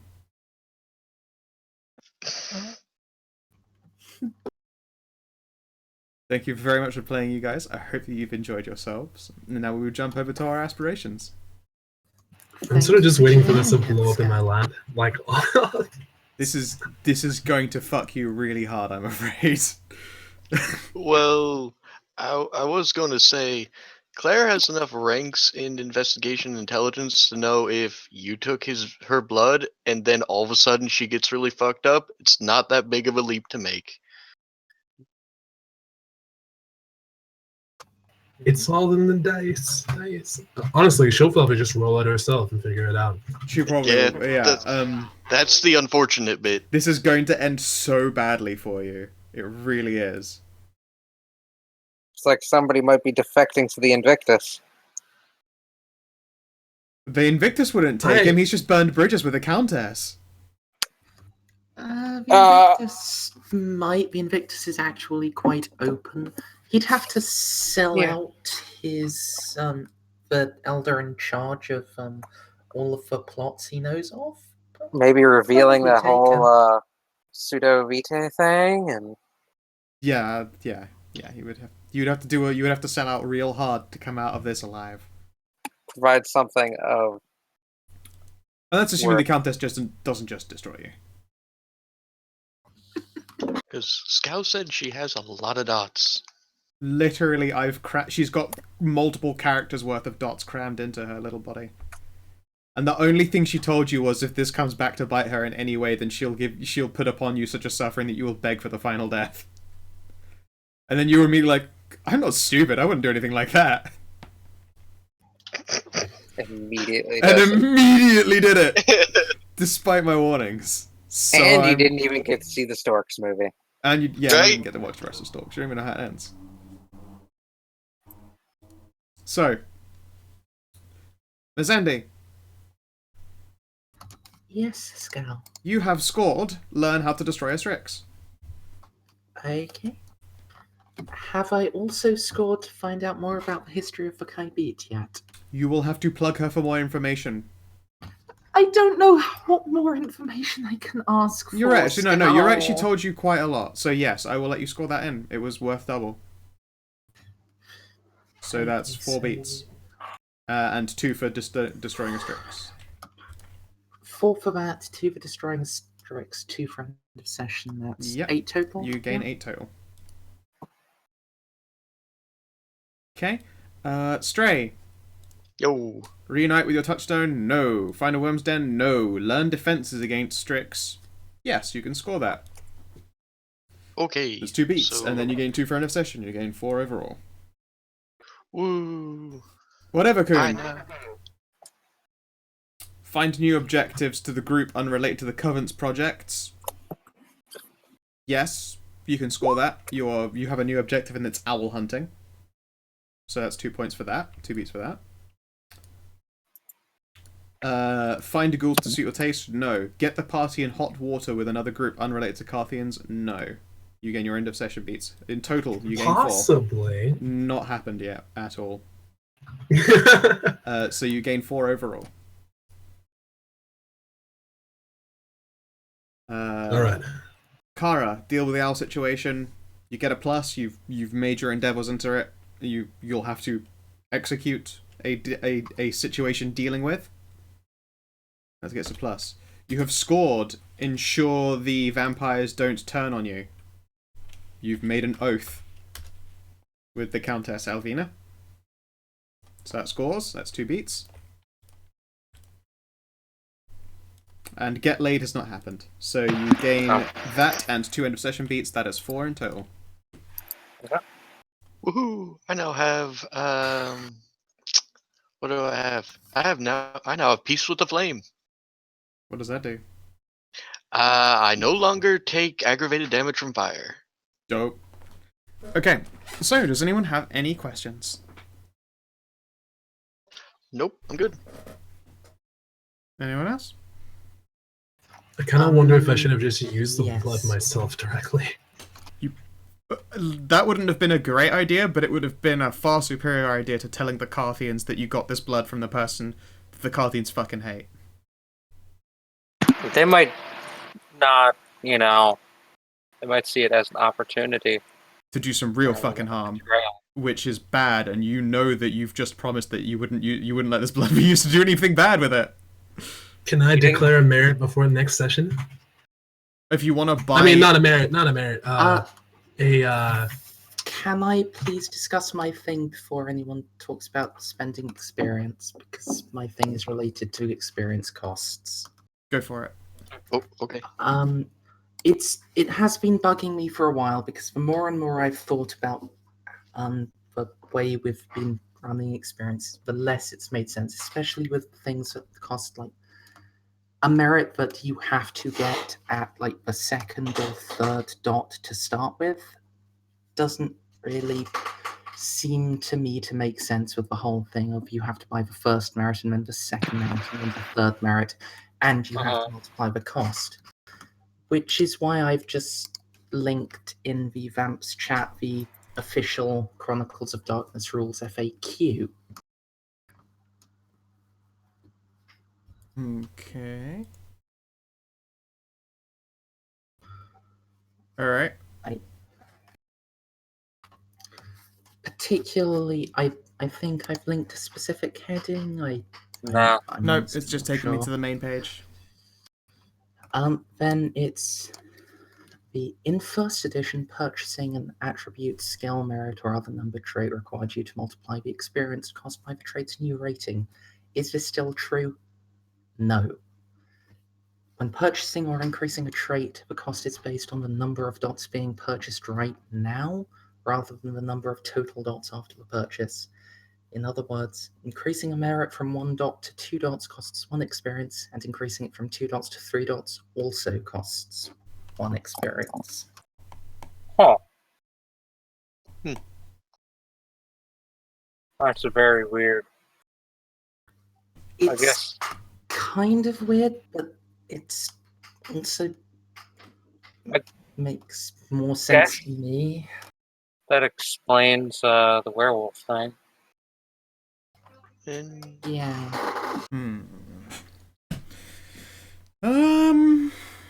Tell you what, fuck it, sure, we'll do it that way. Are was the we thing. gonna keep the, doubling the number of beats then, since we've now actually reduced the experience cost for most things? I'd say fuck it, let's keep double beats in there. I want to see how strong you guys get. Okay. Do the coils count as merits? I don't think so. No, they're They're Yeah, a they're numbered coils. trait still. Can I place 2 dots of experience in the Carthian to get 2 dots up? merits This kind are. of thing would mean yes. Yes. It's just every time you go up, it's a dot. So I suppose a tribute that starts at 2 means if it was 0, you spend 2 experience to start at 2.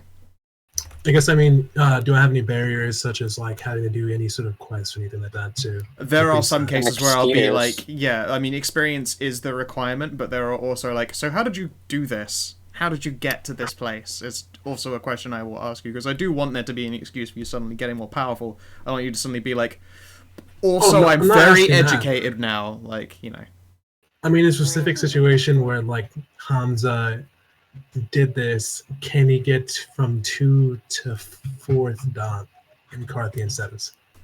If Status. you have status is a weird one in the sense that rules wise there's nothing stopping you, but I myself as storyteller would be like, how did you become more important? How did you do that? Because that's the difference in becoming more popular and important has an impact on how this whole world works. Now people look at you and how people interact with you. I would need a good reason. I'm not saying you can't, but you better come up with a good fucking story. Alright, I'm sorry, I'm kind of confused. This still just means that my coils will just cost 3 experience, right? Yeah. Yeah.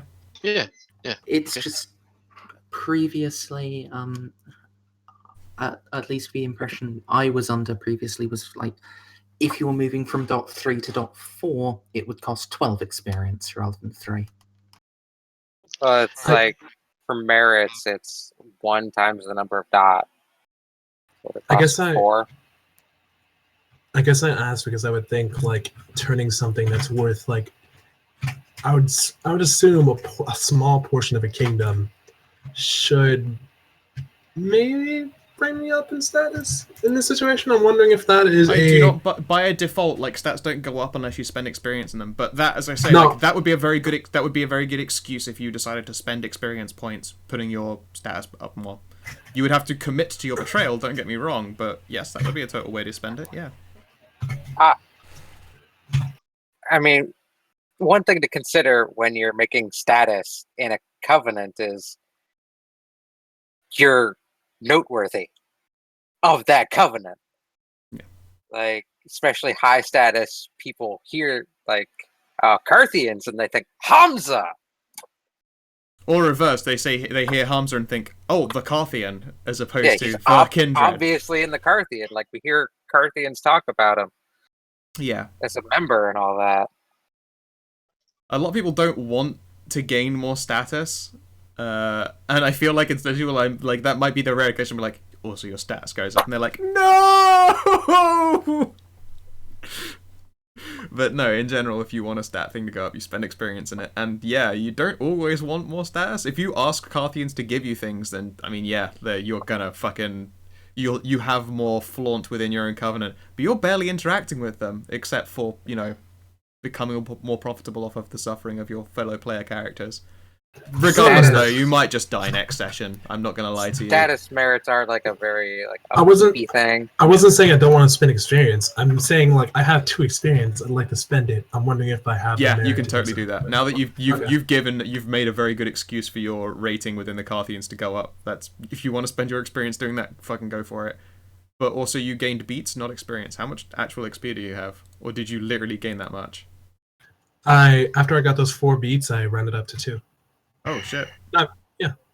Oh yeah, empty of beats experience too. So yeah, no, you could totally do that, and you could go up 2 status, and you have a totally good, valid reason for that.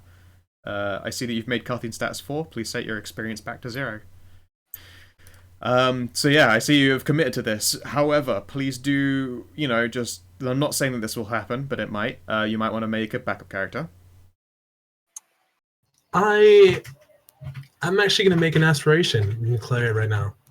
Okay. To survive. I'm gonna set the aspiration of damage control.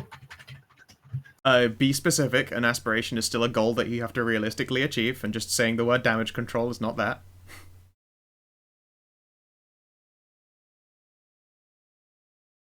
What was the name of the? Oh my god, I forgot her name already. I haven't heard it enough times. Alvina. Countess Alvina. Would it be Don't Get Killed by Countess Alvina? I Kill don't think I can Countess escape Alvina? from her, nor do I think I can really survive from her. Instead,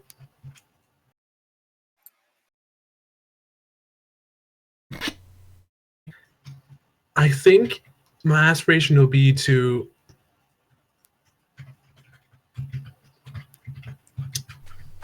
win, just literally to win. I don't know. Shit. I Think can't about just it. say like, New aspirations get put in the beginning of next session anyway, so think about it till then. But I'm also just saying,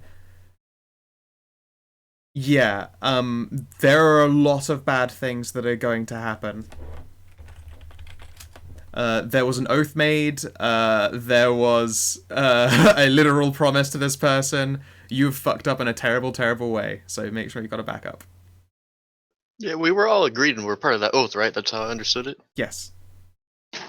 wait, that's part of the oath. Yeah. What? Well, I mean, Third act, the multiple third times. totally activated her thing. So regardless of whether you did any swearing, you agreed to be a part of that oath that was formed between 2 parties, and you as the Kindred counted as one of those parties, and were included in it. So the spirits are also going to fuck you. Because Claire did say that she agreed. Yeah. Because she even said, "I'm glad that we're doing this rather than trying to, carve out each other's throats like normal kindred do all the time." So yeah, I I think mean, Hamza's just a very normal kindred then. Hamza is in for a terrible, terrible time. So just have a backup ready. Because the spirits keep your oath for you. Yeah, and basically, I believe mechanics-wise now, it's just going to be like there are going to be negative modifiers to shit you do as fate itself tries to fuck you. It's just so much like Thief 2 when Garrett makes a deal with Victoria. Mind if I get an empty sheet then to work Of on? course, of course. Character. Holy shit, what the fuck were you thinking? In players' journals, Sonichi. Can be edited by Sonichi. There you go. Enjoy your new character. And thank you very much for playing, guys. I hope you enjoyed yourselves. Yeah, it was a lot of fun. Thank I you really for thought the having little me. girl, the little ancient girl was adorable She is. and terrifying. Oh, Adorifying. yeah, adorifying is one of my favorite character archetypes. I feel bad that, like, in as many days in as many sessions I'm going to kill 2 characters, but I feel like this one was very much avoidable. Don't you see Hamza is clever enough to survive? He really... The other character. Yeah. It's probably gonna be Tim. You think Tim's going to be next? I suspect that 3 dots in obtain aberration, which I am about to buy, those are not going to be enough to fight a Strix head on. Probably not. Do I lose humanity because of this? Do you lose humanity? Not yet. I mean, the repercussions of your actions probably have not yet dawned on Hamza on just how epically fucked he is. You'll know soon, though. Let's see. Breaking points for humanity. And You know what? because we're part of this fancy oath, we Claire did suggest we give the I already for Kara, yeah. Any of like maybe what's his name? Zaire had Dragon's Breath. Wait, you're a melee character. Crap. Yeah. I mean, I have firearm skill. Oh well, there you go.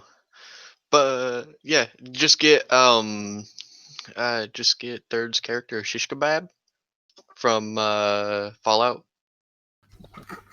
I A have. sword that's literally always on fire. Alright, so how many dots of humanity does Dante have?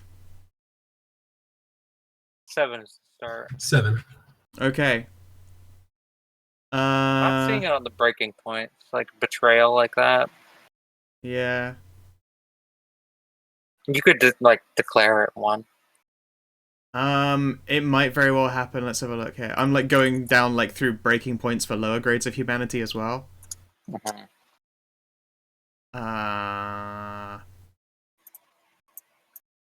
Ooh, actually, joining covenants to points of gaining status for it. You've sold someone in order to buy in more status with them. He was already part of the covenant. He was already a covenant of it, but I feel like it comes close enough to the concept that he's betrayed an oath in order to gain further status is probably going to... It's going to be a humanity roll right there. Yeah. But we'll do that in the next session. Your huge humanity. Yep. Note to self. Humanity roll for Hamza. Unfortunately, I didn't get an exceptional success on my binding oath. So when someone breaks it, I don't know who it was.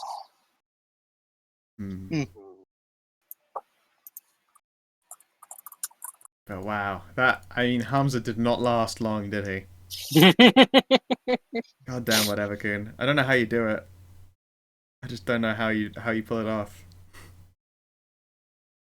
It's incredible. It's madness, and I love it. I love it all. You could come back from this. You could. Yeah, I'll say that there is totally a way in which you could recover from this epic fuck up. But it's if you played your cards right, you could get rid of the Countess, Diablerize her or something. Yeah. And come out smelling like roses. I mean, the spirits would still be doing their very best to ruin you for the rest of ever. No, not forever, but for a very long time at the very least. Technically, the penalty for the binding oath is only dice pools that would, end up breaking the oath, like an action that would end up breaking the oath. So, rules is written. He's already broken the oath, so there's no penalties. From my section of the oath. I don't know about the girl. Yeah, no. There are going to be repercussions in the form of just fate getting in his way and applying negatives. But, that won't come into play until next session. Yeah, thank you for playing, you guys. I hope that you enjoyed yourselves. And thank you for watching the stream. I hope you have yourselves a lovely motherfucking good time. Bye, stream. Bye.